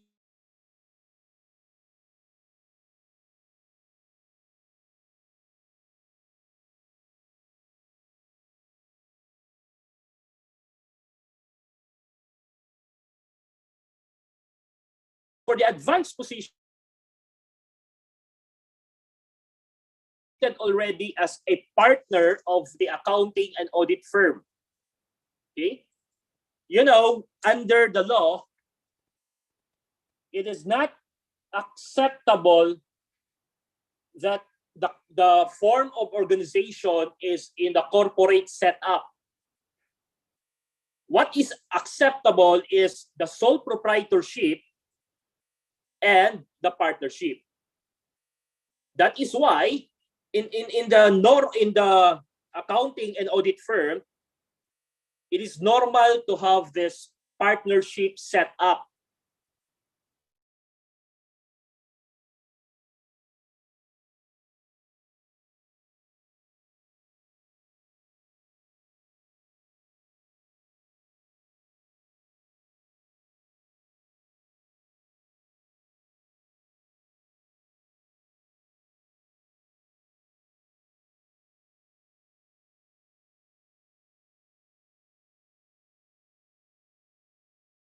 That's the finance director, chief financial officer or the CFO, and this chief information officer. Okay. So, common po ito sa mga bangko, sa mga manufacturing corporations. Okay? So, if you are a CPA holding this kind of positions, meaning to say that you are already at par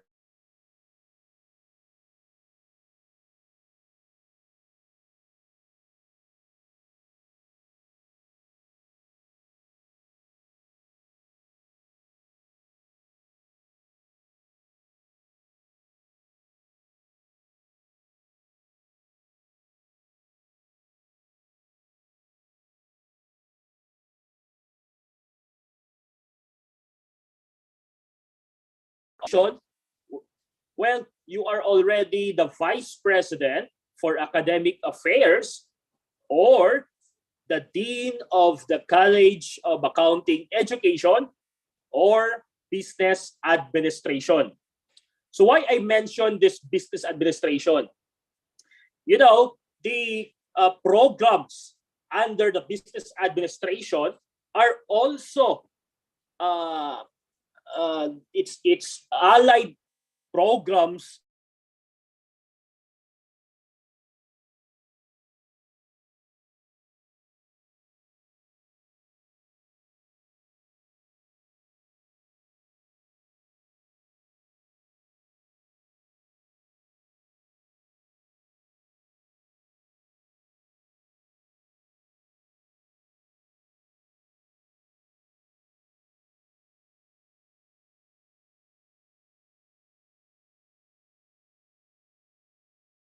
the all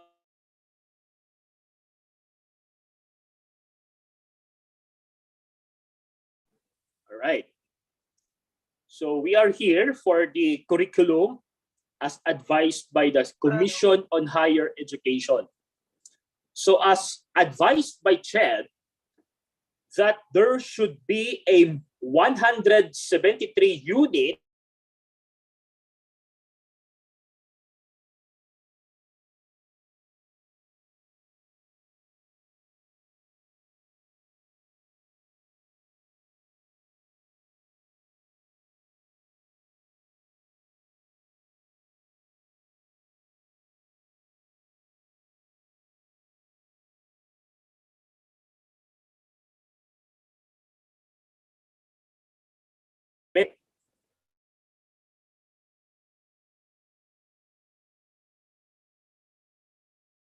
management accounting program. I would like to emphasize that accountancy is of high demand, not just in the Philippines, but all over the world. Why I mentioned that? Ano yung mga ebidensya mo, sir? You know, I'm teaching for more than 15 years.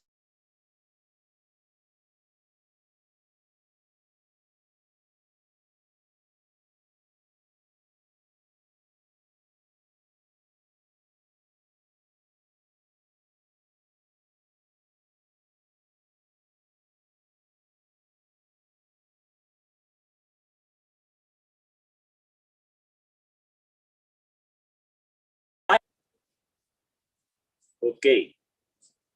By the way, before ako mag-proceed sa management accounting, baka meron muna kayong tanong sa accountancy para kasi 4 na programs ang i-discuss ko eh. Para interactive din yung discussion natin. Okay. Sige, baka merong magtanong? Okay, go ahead.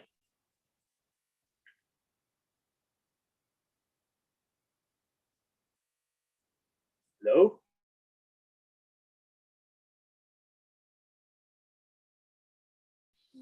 Of the everybody.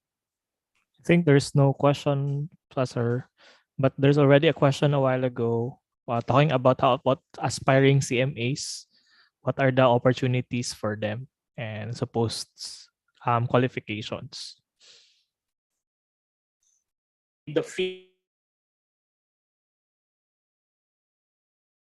So I am entering right now in the field of management accounting.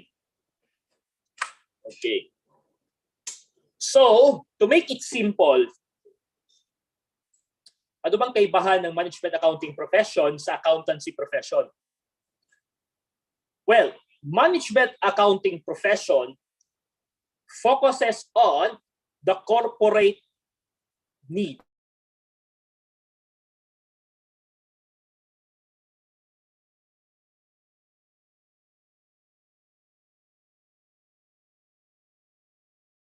Corporate problems, okay? Corporate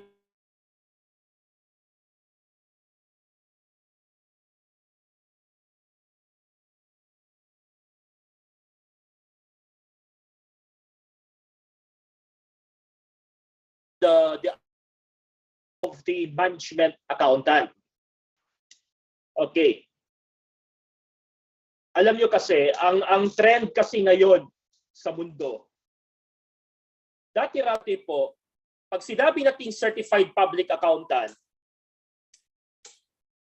ibig sabihin, magaling na po siya sa corporate accounting, public practice, taxation, internal auditing, and so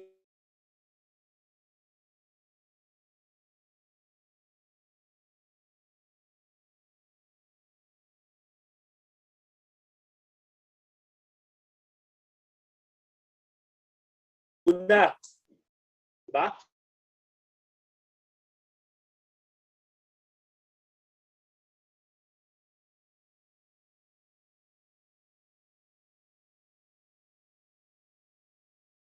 So, the doctor of medicines right now would focus either on an internist, an expert in the field of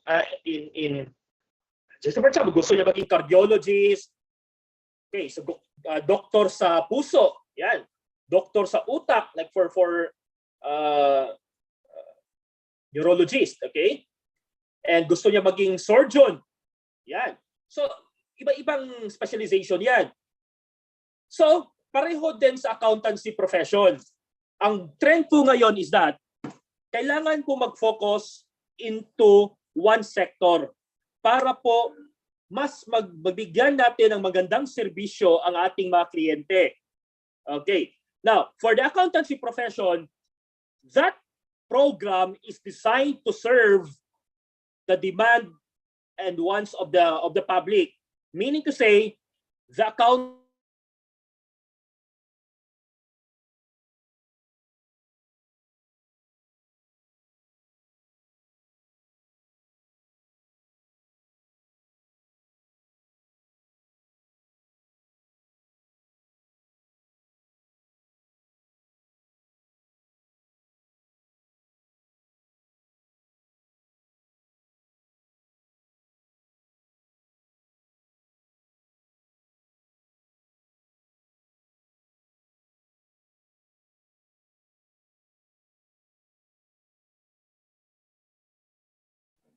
All right. Can you still hear me? Okay. So again, I would like to reiterate, no? Pag sinabi po nating CPA, ang specialization po niya ay andun po sa public practice. While itong management accounting, ang focus po niya or yung expertise po niya ay andun po sa corporate accounting. Okay? Or in the commerce and industry. Okay? But I am not saying that if you are a CPA, that you cannot practice your profession in commerce and industry, education, or in the government. It's just so happened that the latest trend right now, that if you are a management accountant, then you're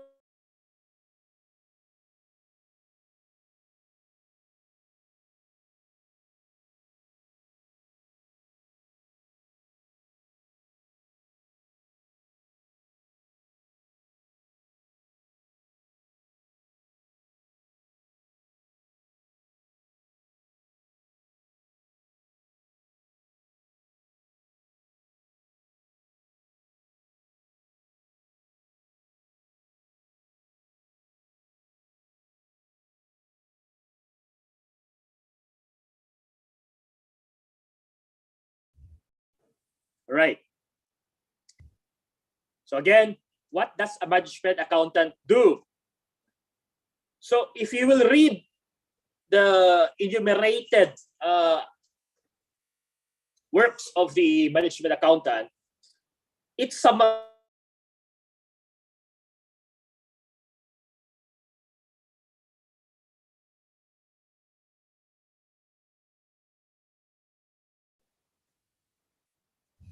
okay. So, Sir Is it Debson, hello?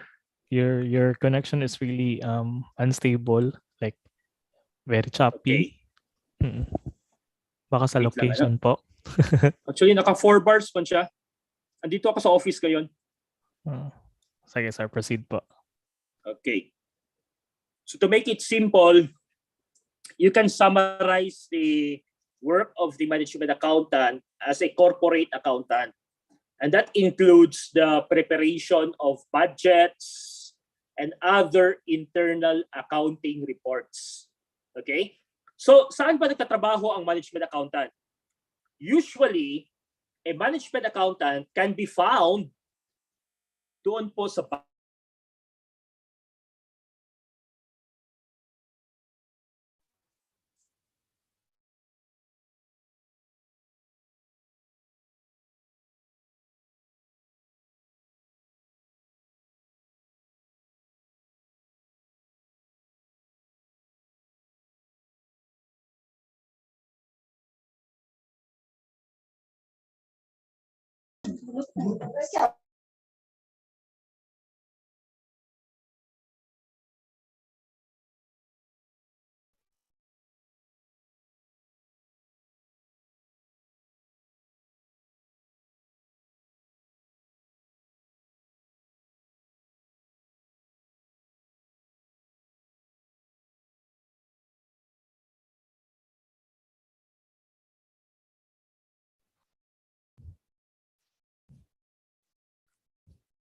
All right, Sir Debson, are you still there?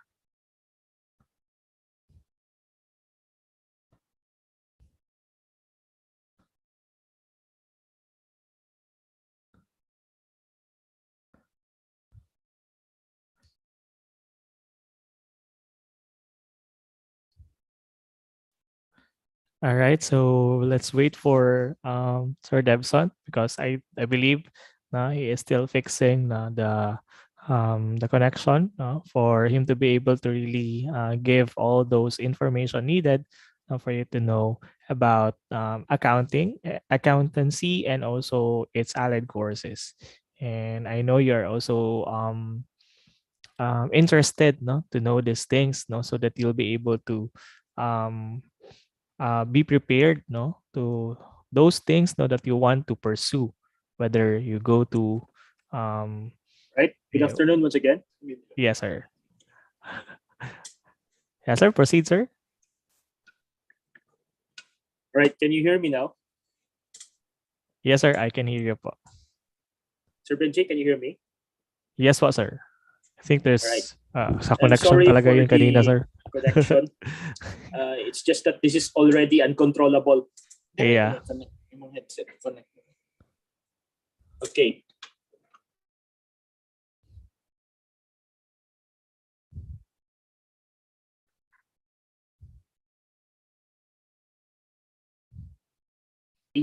Of budgets and other reports.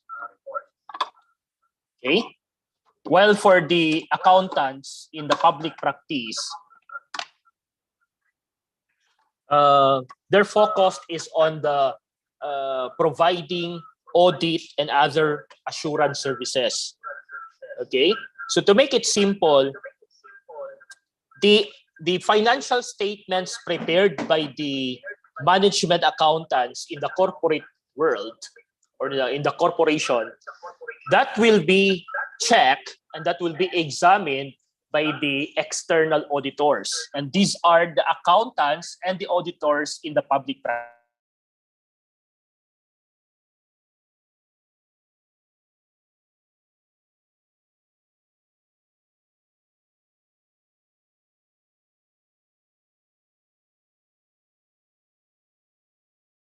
Tapos po matrabaho ng management accountant ang financial statements, okay, that will be checked by the external auditors because the financial statements will be submitted to the Securities and Exchange Commission because they are mandated by law to submit the said financial reports to the Securities and Exchange Commission.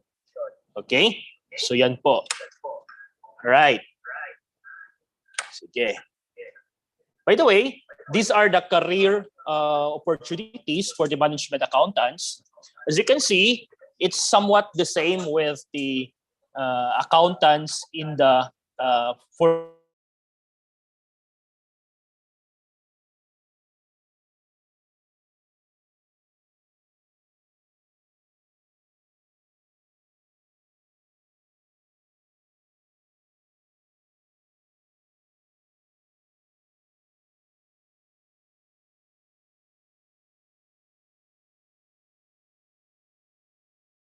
ng dalawa, yung CPA po can sign the audit report, meaning he can do the external auditing.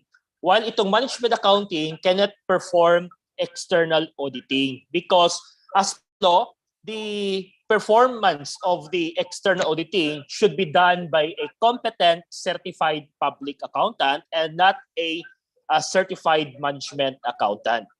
Okay?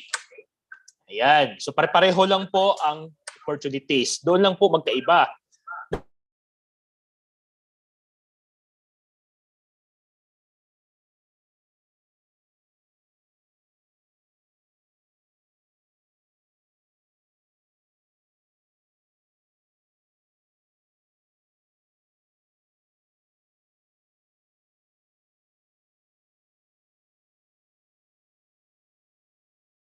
Nating international certification, it means to say that this is not just a certification that you can found in the Philippines, but you can actually take the said certification anywhere in the world. And if you pass the said certification, it means to say that you can practice the of being a management accountant all over or anywhere you are in the world. Okay? So you can bring that CMA title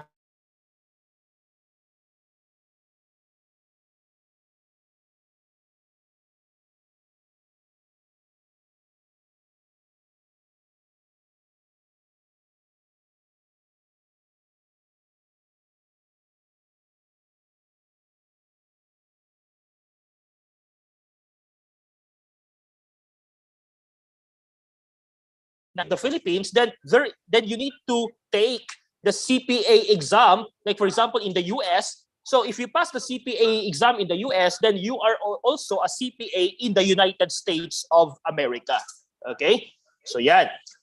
Now, so why pursue the CMA certification? Well, as what I have said, since you can bring this title anywhere you are in the world, so there will be a lot of career opportunities. Okay? And there will be a career advancement, okay, because there are few professionals who are having this title. Okay, now, well, expected that there will be a job growth, a job satisfaction, and career mobility. Okay, so yun po. Now, as to salary and compensation, well, based on research that in Asia it's more than $25,000 yung pong annual salary. While in the United States of America, if you are CMA holder, it's more than $100,000. Okay? While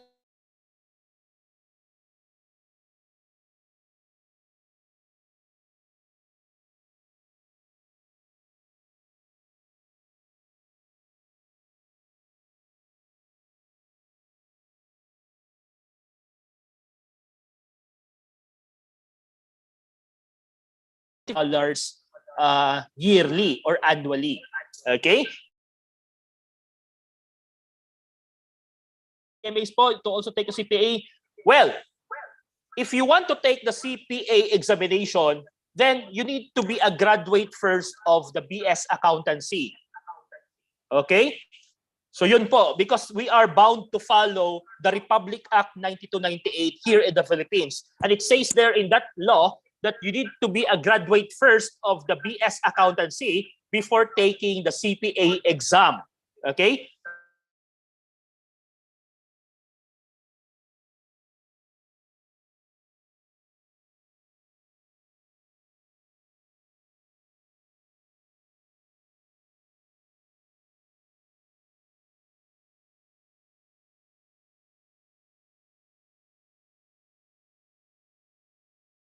of accountancy, internal auditing, as well as accounting information system, for as long as you're knowledgeable with the contents of the CMA exam, then you can take the said examination. Okay?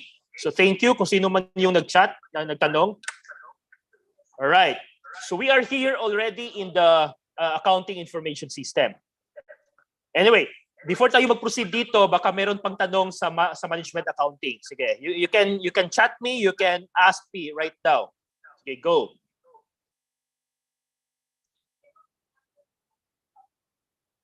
Sige, at the count of 5. Baka may magtanong ha. 1.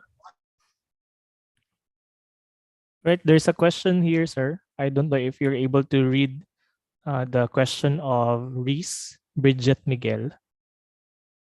And then she mentioned, sir, with regards to CMAs, can perform audit din naman po, di ba? Or extend other purposes relevant to the accounting. All right. Thank you for that question, sir. Well, the CMA, though their expertise in the field is in the field of management accounting, yes, they can do the audit, but not the external audit. They cannot sign the audit report. Okay? But yung normal po na examination, normal checking, then they can do that. Okay? They can do that.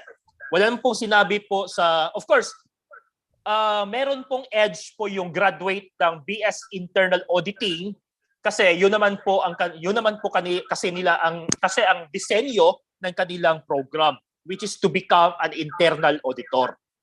Okay? So I think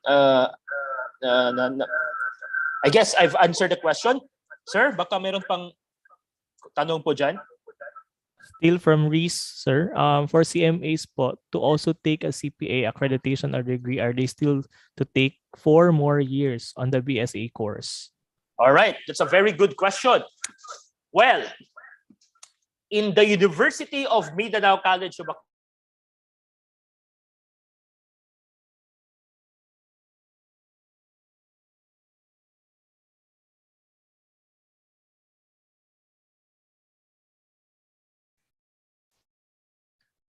Hello, sir. Are you still there? Kung ikaw ay accountancy, accounting information system, management accounting, as well as internal auditing. So, therefore, 2 taon na lamang po ang kailangan if you want to proceed to BS accountancy, if you are already a graduate of management accounting. Hindi po 4 years, but it's 2 years. Ayan, so 2 years. Ayan. Yes po. All right, thank you, sir. Yes. Another question, sir, from Hanilyn De Colas. How do you become a CMA here in the Philippines? All right. It's a good question again. Well, since the CMA certification is an international one, there is a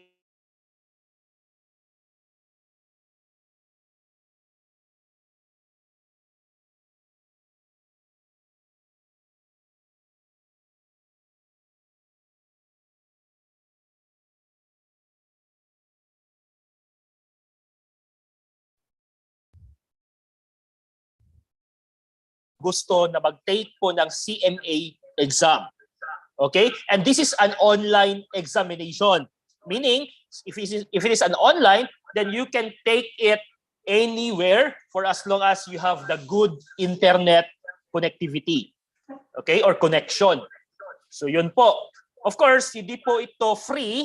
Medyo mahal-mahal po ito kung ikumpara po natin sa CPA exam. Well, it's reasonable naman po kung bakit po mahal kasi this is an international certification. Okay? So yun po. All right. Okay, so I think Sultan would like to raise a question. Asa naman si Sultan? I think nawala na siya. All right. So maybe later Sultan can ask a question. All right. So I think that's very clear already, sir, no? So we can proceed with the next.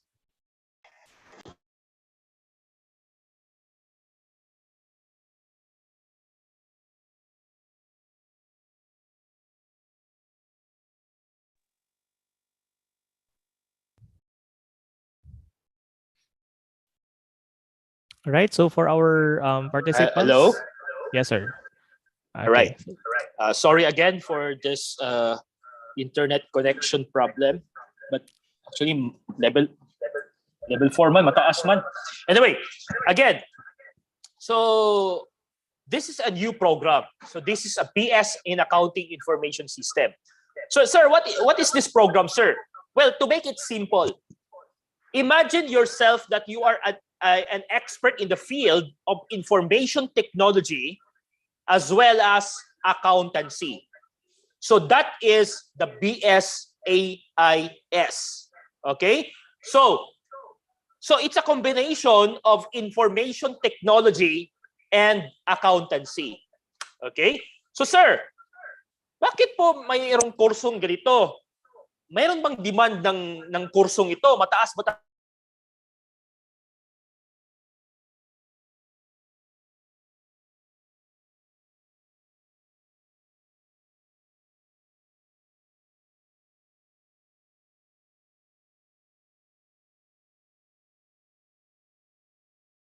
are being influenced by information technology, diba? So ganun po.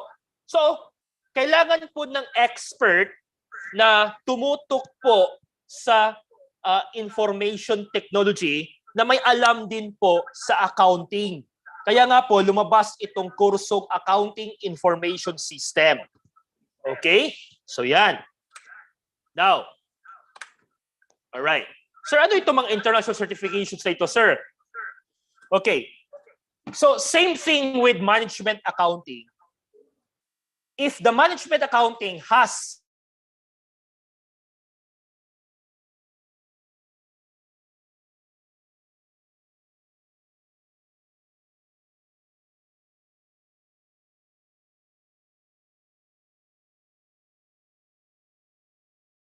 to reiterate, this is an international certification. So what is this, sir? Well, you are an IT expert, an accounting expert, okay, where you can do the examination, do the auditing, okay, for the corporations anywhere in the world. Okay? So that is the CISA. So, sir, malaki bang sweldo dyan? Well, napakalaki pong sweldo dyan. Bakit po, sir? Kasi po, konti lamang po ang professionals na may kagalingan o mayroon pong skill or who are skillful in the field of information technology and accounting. Okay? As well as auditing.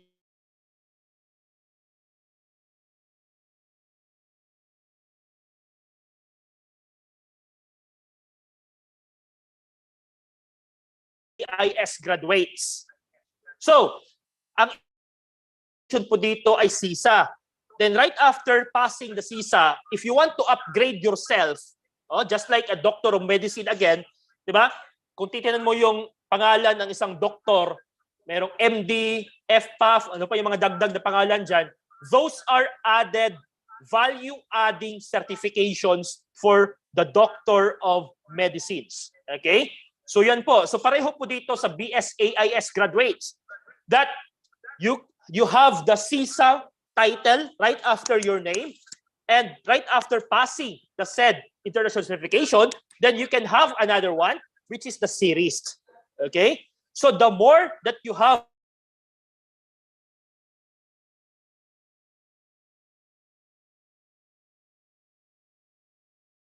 din pong certified in the governance of enterprise. Yan. So these are the available certifications for the Accounting Information System graduates. Yan, napakarami po. Sir, bakit ang daming qualification? Bakit ang daming certification available sa kanya? Kasi po, ang information technology, that is a very broad one. Marami pong titingnan dyan. Like for example, cybersecurity. So kung cybersecurity yan, then your certification should focus on cybersecurity. And that is CSXP. So Cybersecurity Practitioner Certification. Ayan. So if you want to specialize in the field of data privacy, then you go for CDPSE. So this is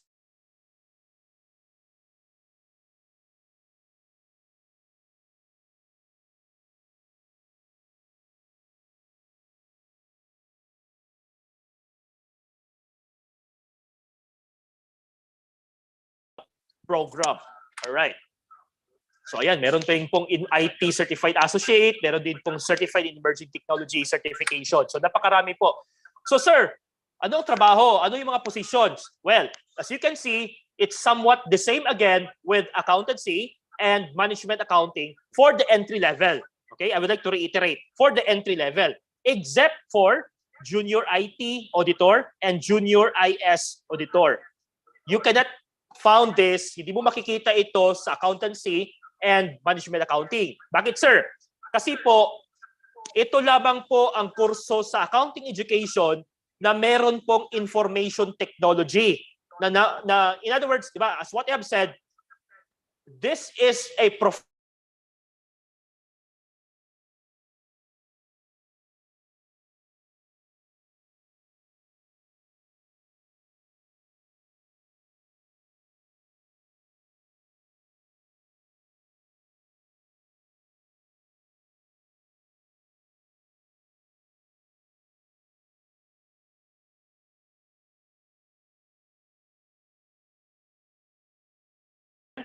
cybersecurity practitioner, ayan, fraud auditor, yan. And you can also be the head of the program by having this position, the department chair, yan.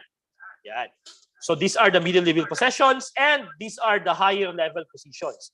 So you can be the dean, you can be the vice president for finance, you can be the operations manager. Oh, yan. So again, somewhat the same, however,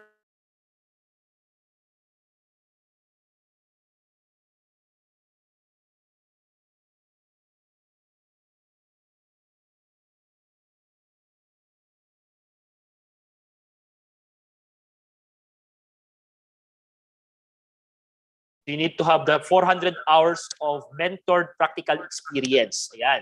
At meron din pong research subject. And what is the very essence of that research subject? Well, high-tech na po tayo ngayon.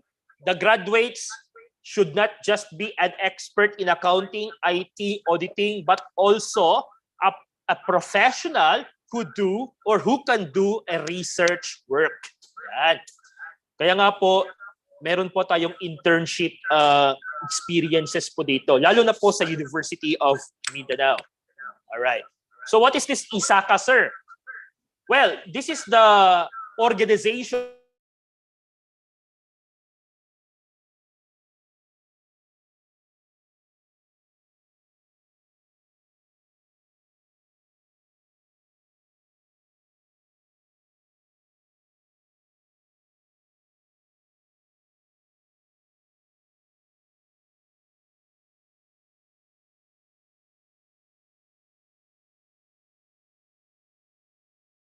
right now, it's still accredited by ISACA Philippines. And for the information of everybody, that we are the only school in Mindanao that is being recognized by ISACA Philippines. So that's how matured is our BSAIS program in the University of Mindanao. Okay, so we have the connection in ISACA Philippines, and of course, we have the connection in ISACA Global. Okay. All right. So before proceeding or before discussing the IA profession, may I know if there is a question regarding the AIS program? Sige daw.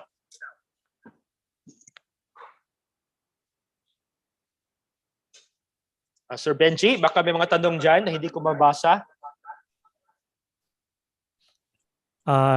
Here's a question, sir. If once matapos daw siya ng BSA, pwede ba siyang maka-work in any bank in the Philippines even though he or she is not yet a CPA?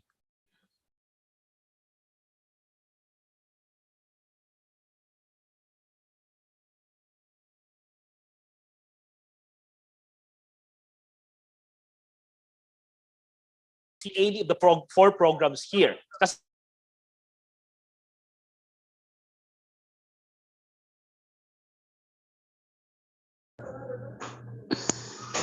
Okay, so you have the edge if you are a graduate of the four or in any of the four programs in accounting education if you want to work in a bank. Bakit, sir? Kasi pag sinabing bangko, you are expected to be knowledgeable in finance, and you can find it here in the College of Accounting Education. Okay? Sige, baka meron pang tanong?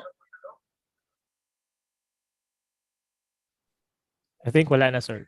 Okay, wala na. Right, thank you. So, let us now discuss the internal auditing profession. Okay.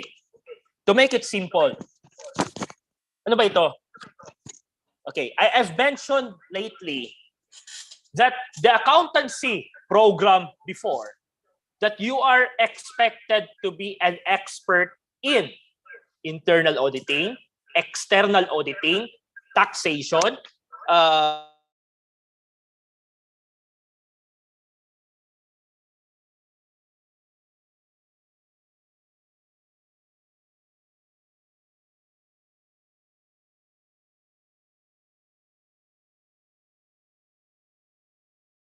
you need to specialize on something.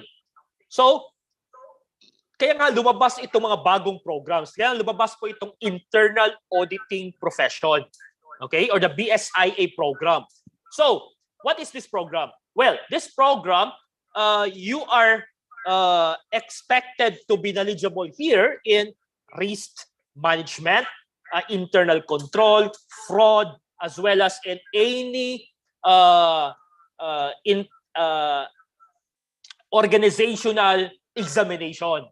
Okay? And the very essence of doing that one is to improve the effectiveness of risk management, control, and governance process. Meaning to say,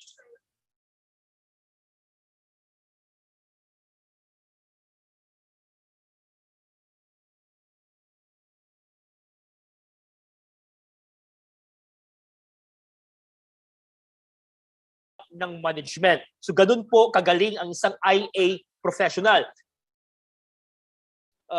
You are expected to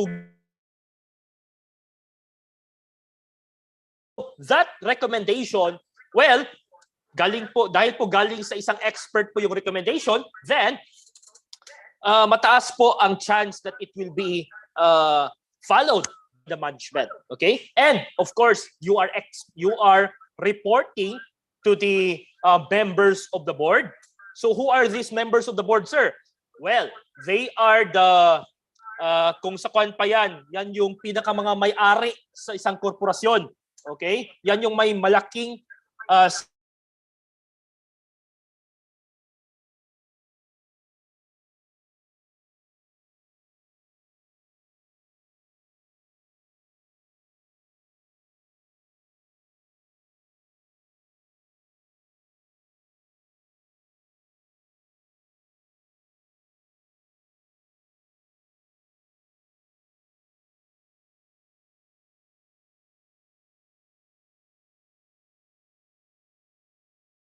right. So the jobs available for the IA professions are the following.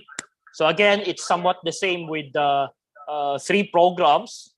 However, what is unique to this program ay ito pong internal auditor. Okay? So internal auditing staff, compliance officer, senior internal auditor if you're in the middle level position, and for the advanced position, then you have this chief risk officer, chief compliance officer, and chief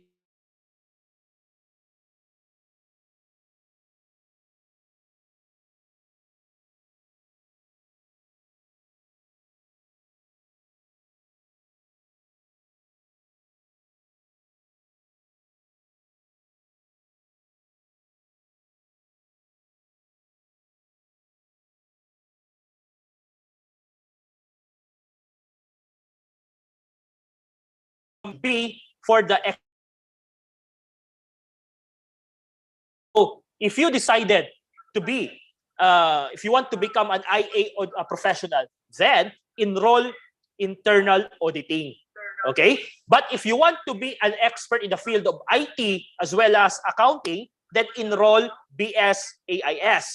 But if you want to become a corporate accountant, an accountant of a global corporation,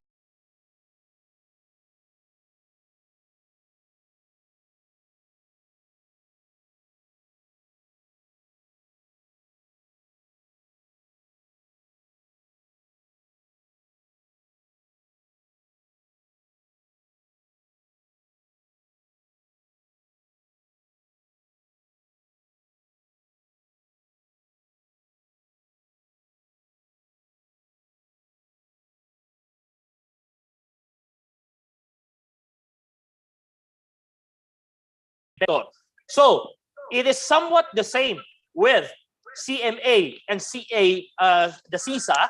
However, ang kaibahan lamang po niya ay yung pong title at saka yung expertise po niya.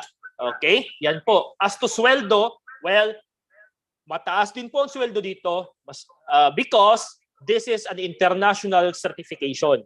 Okay? Ayan po. So, ito po ang benefits if you are already a CIA. Magiging mataas ang iyong earning potential. There will be new job opportunity. There will be greater job security.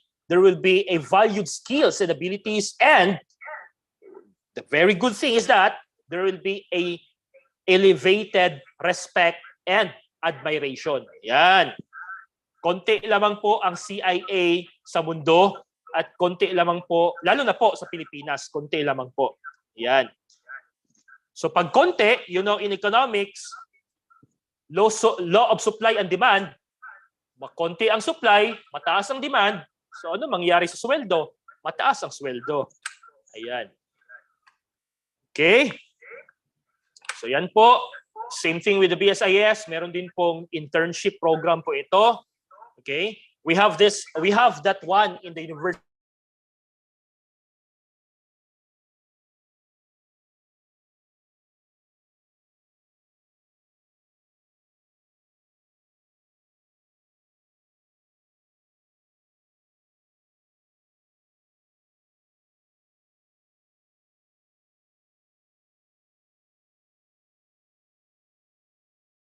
Established po na organization in Young Internal Auditor Society, okay, and it's accredited by the IIA Philippines, the Institute of Internal Auditors Philippines, okay, and expect that there will be a resource speakers from all over the world, especially from the UAE and Saudi. Meron po tayong graduate po, alumna po natin na CPA, CIA, and CMA. Yan po si Mr. Dagook. Yan.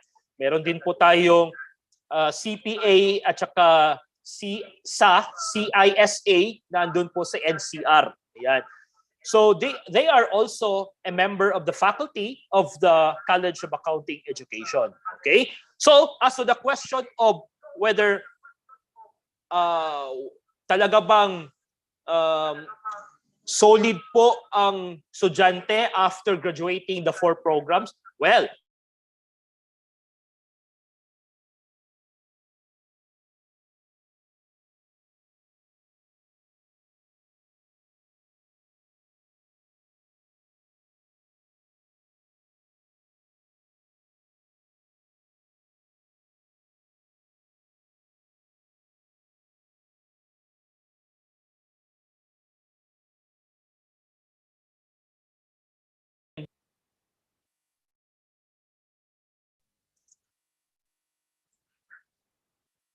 sige, magtanong po kayo. Kasi po, ang the beginning of your successful career will start with one question. Okay? Magsisimula yan dyan. Kung gusto mong umasenso sa buhay, then magsimula tayo sa isang tanong.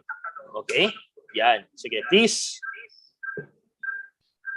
Right, so we'd like to ask our senior high school students, grade 12 students, if we still have questions for these 4 programs under the College of Accounting Education.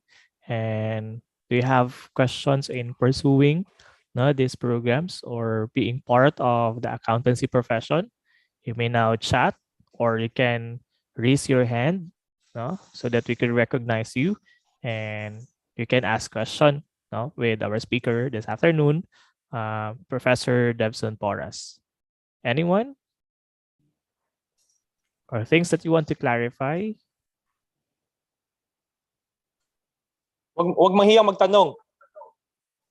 Yes.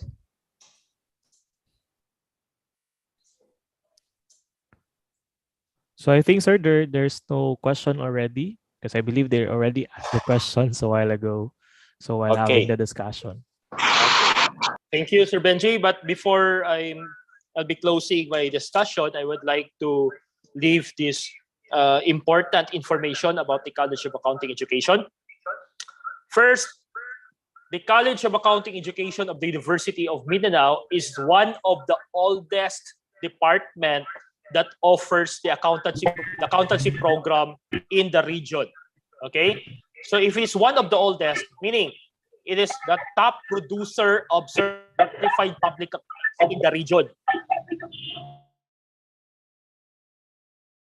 Of certified public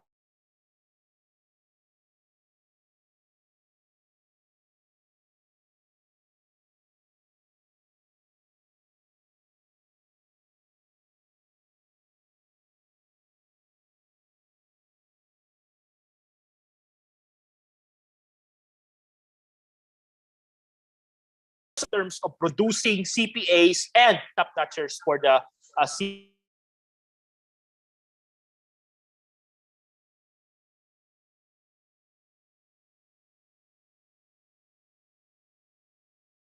All right, medyo naputol ako. Okay. So again, UM is a top producer of CPAs and top CPA top-notchers in the region. Second, we are the only school that offers the complete 4 programs of under the College of Accounting Education. So we have the BSAIS, which has already a strong linkage with CISA Philippines, ISACA Philippines, and we have the BSIA program, which has already a strong connection or association with the IIA Philippines. And the last is that for the BSMA, then we have already the strong connection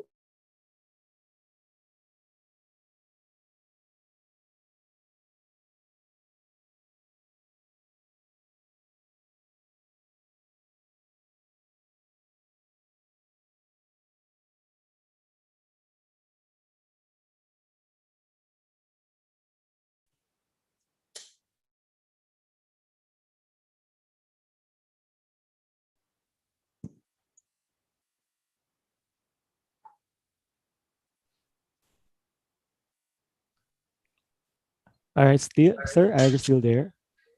Yes, I'm done. I'm done, Sir Benji. Thank you po. All right. All right. So thank you so much, Sir Debson. And if you would also like to get to know more of these programs that Sir Debson had mentioned a while ago, you can just click those 2 links that I have posted, or I have posted on the chat box, so that you'll be have more information about that one. So you can also go to our YouTube channel, to also know those programs, of accounting education. So I think that's it. All right. So let's have our another set of what we call this quiz. All right. So based on the discussion of Professor Porras a while ago. So I'm requesting everyone to go to menti.com again and have this code 73083952. And again, we'll be given a GCash prize for this. All right. So please go to menti.com. Don't forget to write your full name and then use the code 73083952. Let's also wait for our students, grade 12 students who are in our YouTube channel. Let's wait na makita nila ang code, so that they can join our contest. Not the contest, but an online quiz. All right. So hopefully you're still there, guys. You still join with us. All right. So let's have some light moment muna. Let's have an online quiz based on the discussion a while ago with Professor Porras. All right. So we need, let's have 20 participants on this. And then we will start. 4 questions lang. 4 questions. And then yung nasa number 1 ito, top 1 will be given again 100 peso. It's either a GCash load or you want it to have a really a cash for your GCash mo na Yun. So I think no, we can start. You're already 21 here, 23. All right, so again, let's start. Here we go. Answer fast to get more points. Here's the first question. Is a profession that involves providing assurance and audit services for statutory, financial, reporting, tax-related services, management advisory, and so on and so forth. Auditing, accountancy, legal, or marketing. 9 seconds to answer. All right. 4, 3, 2, 1, and time's up. Let's see what's your answer. So most of you sa accountancy, and that's correct. Let's see who's on the top of our leaderboard. All right, it's Haraya Lanaha. Second is Hanilyn Decoles, and then Jerby. Haraya is also the fastest. So let's proceed to the next. We still have 3 questions. All right, answer fast to get more points. Here's the second question. What is the global organization of the accounting information system experts? IACPA, ISACA, IIA Global, IMA.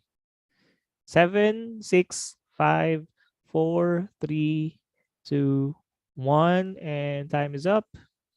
The correct answer is, all right, it's ISACA. Okay, 13 of you got the correct answer. Let's see if still Hiraya is on the top of our leaderboard. Still, it's Hiraya or Hiria, and then Hanilyn, then Andrea. All right. We still have 2 questions. Kaya pa yan. Answer fast to get more points. So this is certification that indicates the auditor's competence, skills, and experience to perform auditing procedures. CPA, CMA, CISA, or CIA. Auditor's competence, skills, and experience to perform auditing procedures. 3, 2, 1, and time's up. The correct answer is, okay, CIA. 4 got the correct answer.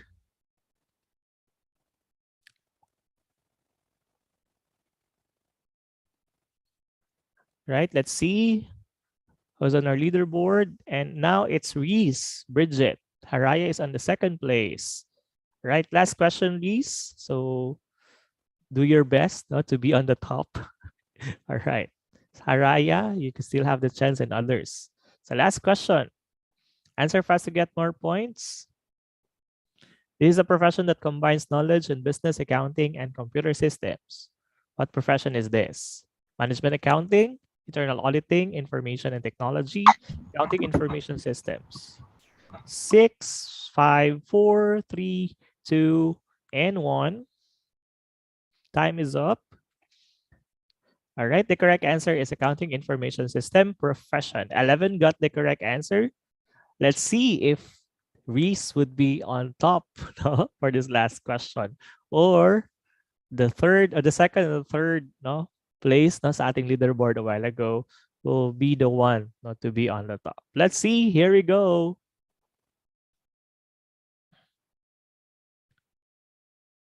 All right, I think it's Reese. Ayan. All right, congratulations, Reese Bridget. Miguel, you are the winner for this round no, of our menti.com. All right.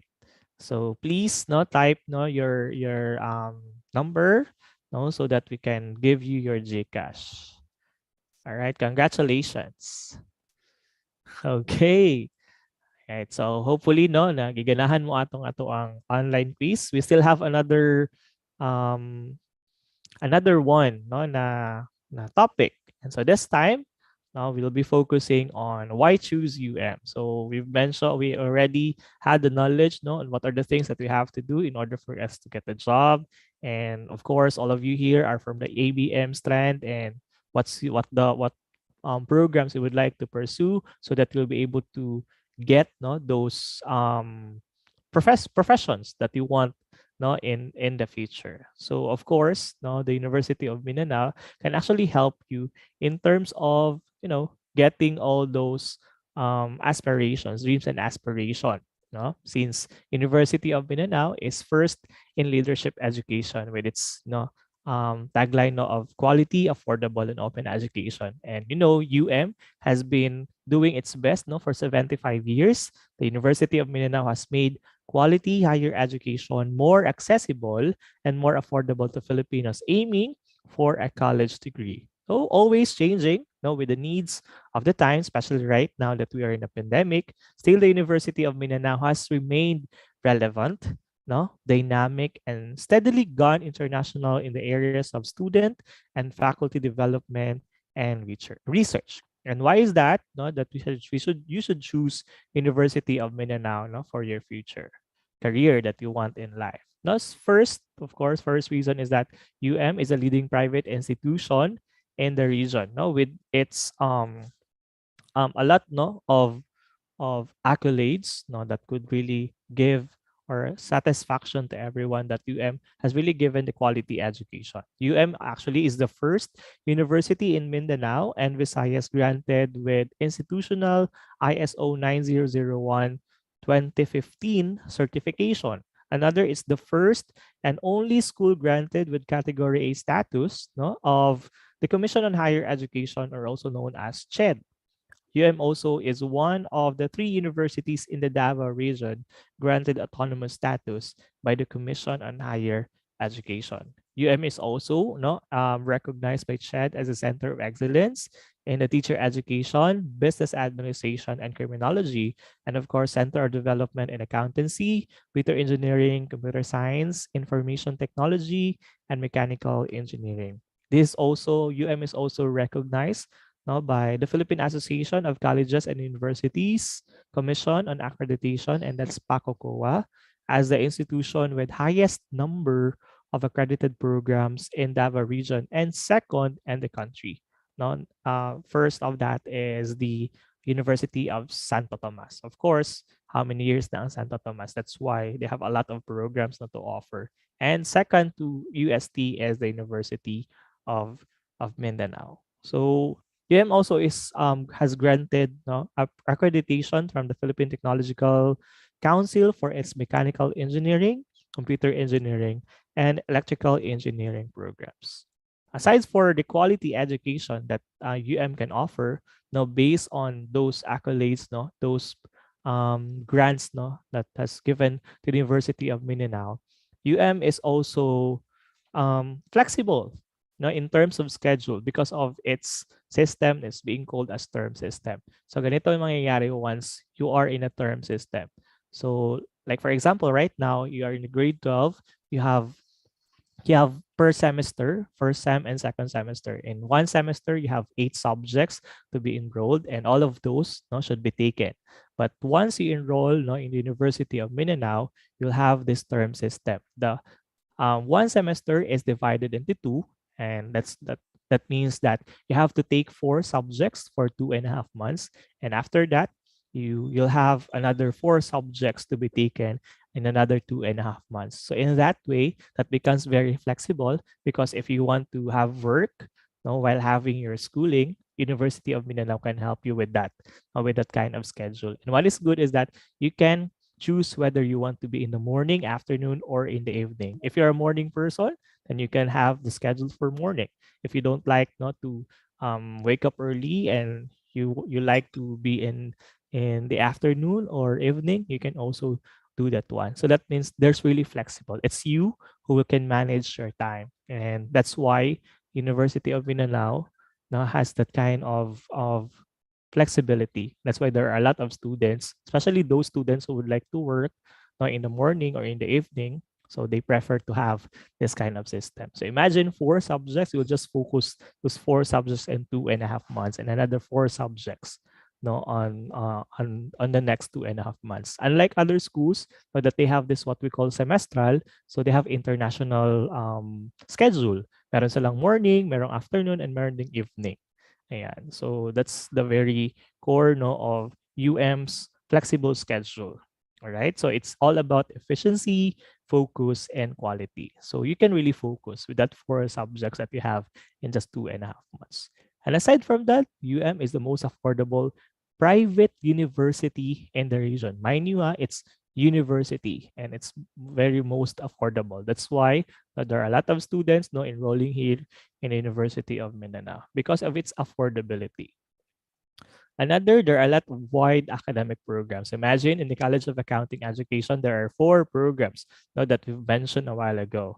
So aside from that, you have a lot of colleges and there are a lot of programs given or offered by the University of Mindanao. If you want to check those programs, you can go to www.umindanao.edu.ph so that you'll be able to see all those programs offered by the university.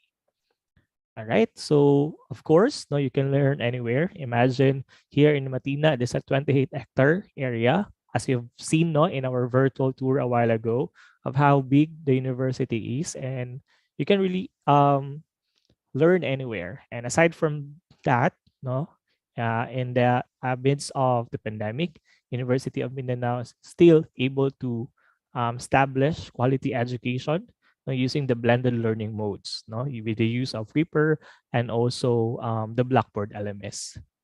Here in Davao City, I think there's already 2 schools using the Blackboard LMS, and the Blackboard LMS is actually an international learning management system. Universities outside or international the mga schools are actually using this one. And UM is also using it. And what is good with UM, it's because of its open education university. There's no what we call this discrimination in terms of your age, in terms of your ethnicity, in terms of your grade. Everyone can really be part of the University of Mindanao because of its open admission. So because UM would like to really emphasize this what we call access to high quality education. So the founding fathers envisioned that there should be an institution that made educational opportunities to everyone, regardless of your intellect, your economic status, your gender, your race, and among others. That's why there's what we call an open admission. Here in the University of Mindanao, there's no entrance examination. So yun, kahit as long as pasado, you can enroll to any programs offered by the university. So yun, so everyone has a chance, all right? So what is good with that open admission? The open education policy of the university, more than 120 top-notchers since 2014. And mind you guys, these people who are actually in the top-notchers were not that really competitive during their college days. Yung mga simple lang, all right? So University of Mindanao gives incentives to those top-notchers, especially those courses na may board exam. That's the BS Accountancy. So baka kayo, you'll be the next part of this. And imagine once you'll be in the top 1, you'll have the $500,000. Okay, so si UM lang nagbibigay ng ganyang incentives to those top-notchers. So if you want to be part of this league of top-notchers, so join with the University of Mindanao. Right? So mind you guys, you can be assured that choosing UM will be the best decision you will ever make. So you can follow us, or you can subscribe us on our social media pages for you to get to know more about the University of Mindanao. Follow us on Facebook, subscribe us on the YouTube. You can also follow us on our Twitter and also in our Instagram na mga accounts. And if you want to get to know more about UM, you can just go to www.umindanao.edu.ph. So we say advance congratulations on your graduation day. So malapit-lapit na yan. Okay? I believe you're very excited for that. Magningisid na jud mo karon diha ba? Kay gamay na lang, Gamay na lang, and you'll be able to graduate na on your senior high school, and you'll be pursuing your dreams ng mga profession for the next school year. All right. So that's it. So thank you very much for joining with us this afternoon. And yun, again, advance congratulations on your graduation day. Okay, questions. Do you have questions, guys? Meron ba kayong questions regarding to University of Mindanao? So kung wala, let's have another quiz. All right.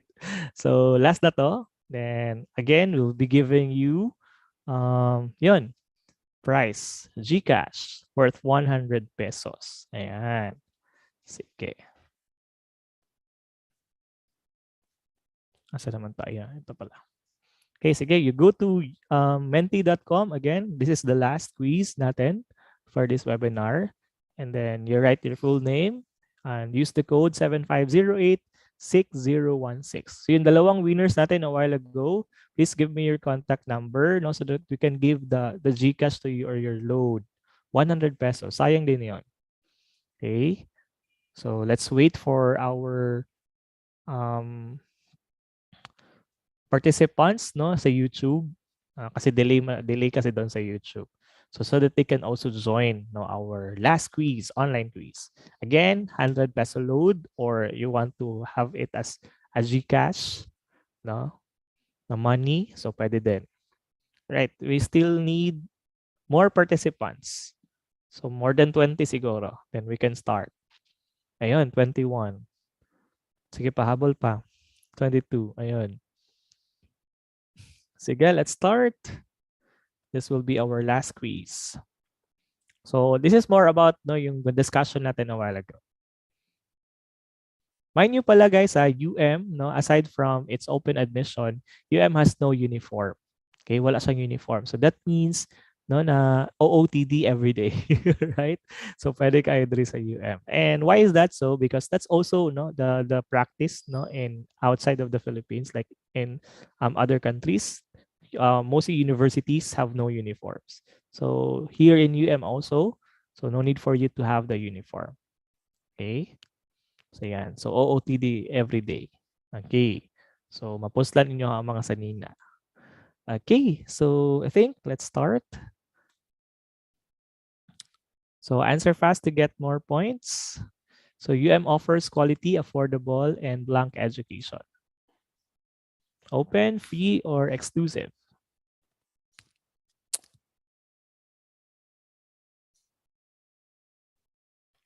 4, 3, 2, 1, and time's up.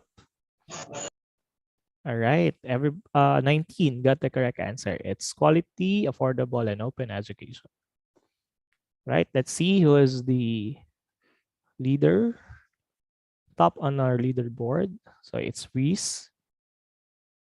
Next is Rahima. All right, let's proceed to the next question. So question, please answer fast to get more points. Must know entrance exam. Is it true or false? A very easy question. 5, 4, 3, everyone has voted. It's true. Again, has no entrance exam because of its open education policy. So open admission siya. Whether anong grade mo no in your senior high school, kahit 75 pa yan, as long as pasado, so you can enroll in Okay, let's see who's on the leaderboard. Is it still Reese ba or Rahima or others? Fastest si Arnold, but still Reese is on top. Alam mo, 200 jud din kay Reese ba? Okay, let's have the third question. Answer fast to get more points. So has how many terms in one SEM? So kasi nga term system, is it 3, 2, or 4?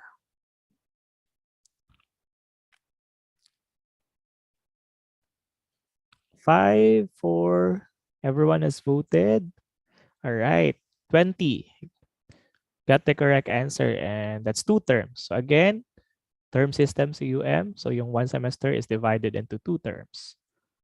All right. So let's see, will it still be Reese on top?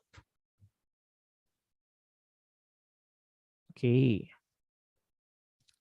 So still si Reese, but then our second is Mieta sa Rikit. Oy, Mieta, you still have 2 questions, I guess. So pwede pa. So for 5, please enter.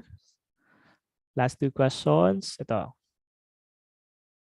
UM has school uniform. Is it true or false? UM has school uniform. Totoo ba ito o hindi? All right. So it's false. UM has no school uniform. All right. Let's see. Will it still be Reese on our leaderboard?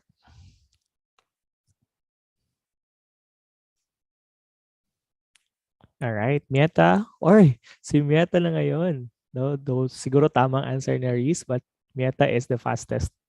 All right. Okay, let's have last question. So kaya pa yan, Reese. Arnold, baka pwede pa yan. All right, last question. Okay, question 5 of 5. Answer fast to get more points. I am planning to enroll in UM. All right. What's your answer here? Is it a yes or a no?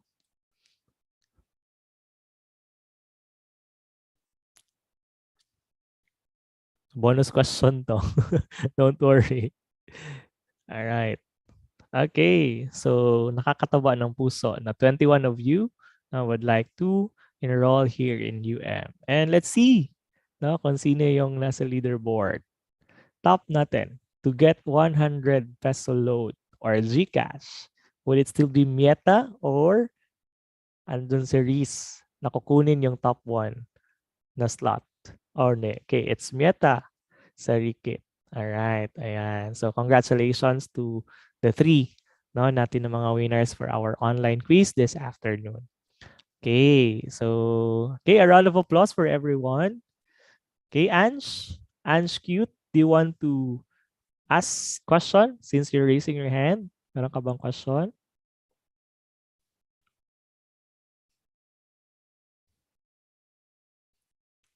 I think wala. No question.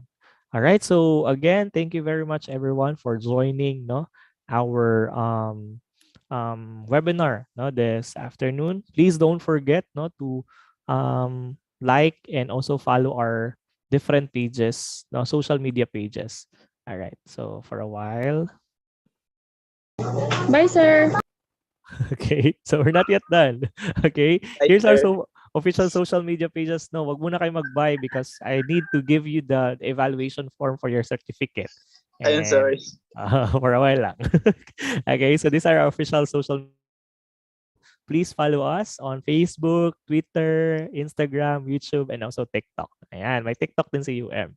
Okay, if you have questions with regards to student accounting, admission office, registrar, you just call all these numbers. Kung gusto niyo ng scholarships, please call these numbers or text them so that you can have access to the information needed for the scholarship. Okay? Ayun. So, meron pa ba? I think there's none already. So this time, let me give you the evaluation form so that you can get your certificate. This will be your evidence sa inyong teacher that you've joined our webinar this afternoon. So at least meron kayong pang work immersion, 3-hour na work immersion for every one of you. Okay.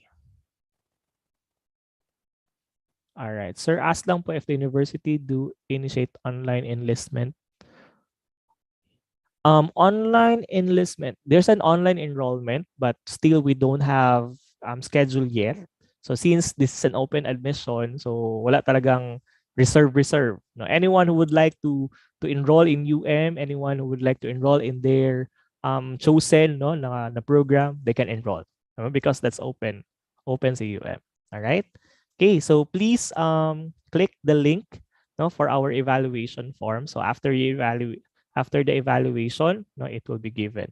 So please also keep posted. That's why you follow all our social media pages so that you'll be able to know what's the schedule for the enrollment. And in terms of face-to-face, the next school year, still we are, as much as we want to, we would really like to see you guys here in UM. But still we depend on the restrictions given by the IATF. So doon talaga tayo, and especially here in Davao City.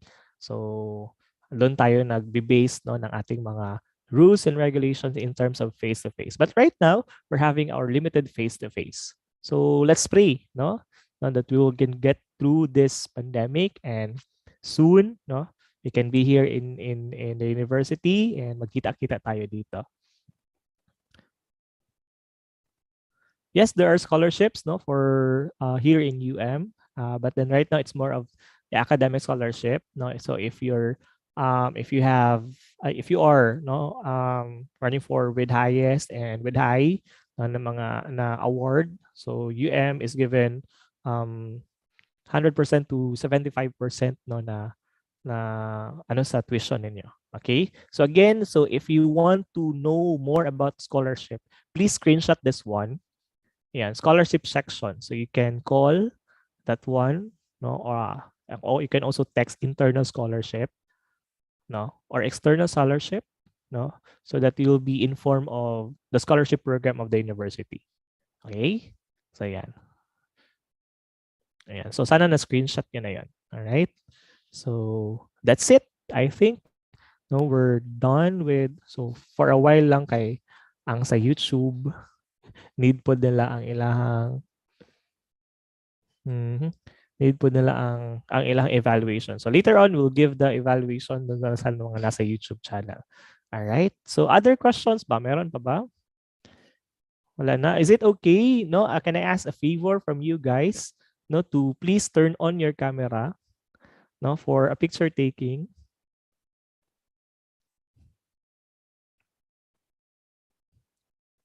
Okay, so please click the link, no, itong evaluation form, no, for your certificate.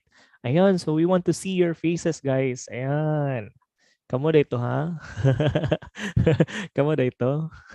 All right, so para sa atong picture taking. Last na ni. Ayan. Okay. Sige. All right, let's wait lang for others. Ayan. All right, hello dyan sa mga taga Kidapawan, Kalinan. Hi, sir. Quintal. hello diha. Okay, shout out sa inyo, ha. Sige, para makita po mo sa YouTube. Ayan, para makita yung mga faces. Ayan. So let's have another smile. Ayan, 1, 2, 3, smile. Okay, last one. 1, 2, 3, smile. All right, so thank you very much again, guys, for joining our immersion webinar, no, for grade 12 students. All right, so ayan, so you can still join other webinars, ha, kung gusto pa rin niyo mag-join sa other na mga immersion na webinars. All right, so for a while, so nakato na mo sa link, na-click na ba ito ninyo? All right. Mana, sir. Okay. So later on, mabigay na ang certificate ninyo. Thank you Okay. po. All right. So thank you so much again for joining our webinar. All right. So for the last time, please take a look, no, this performance, no, from the University of Mindanao Chorale.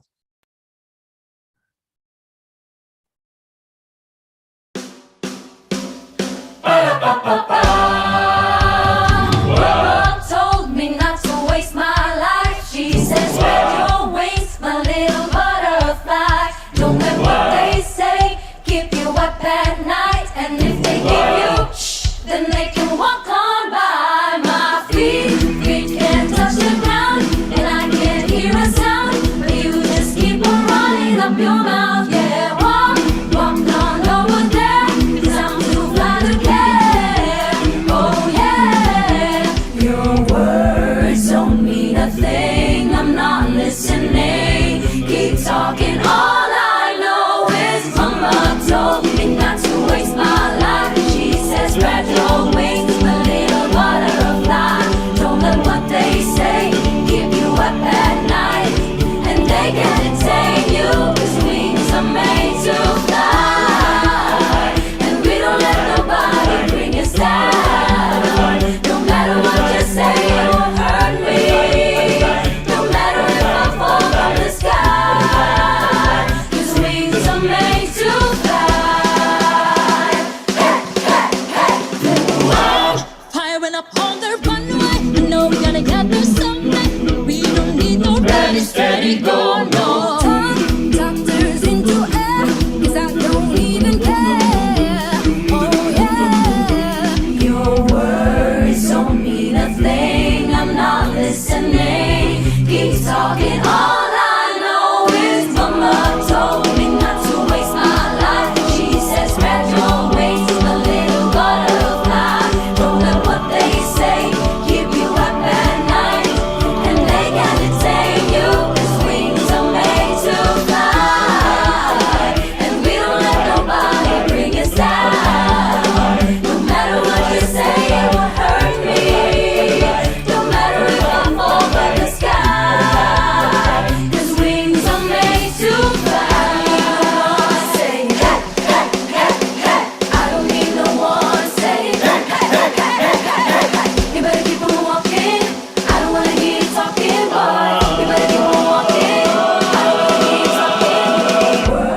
And there you have it, guys. Keep flying, keep soaring, and getting your dreams. Amping mga ga. God bless everyone.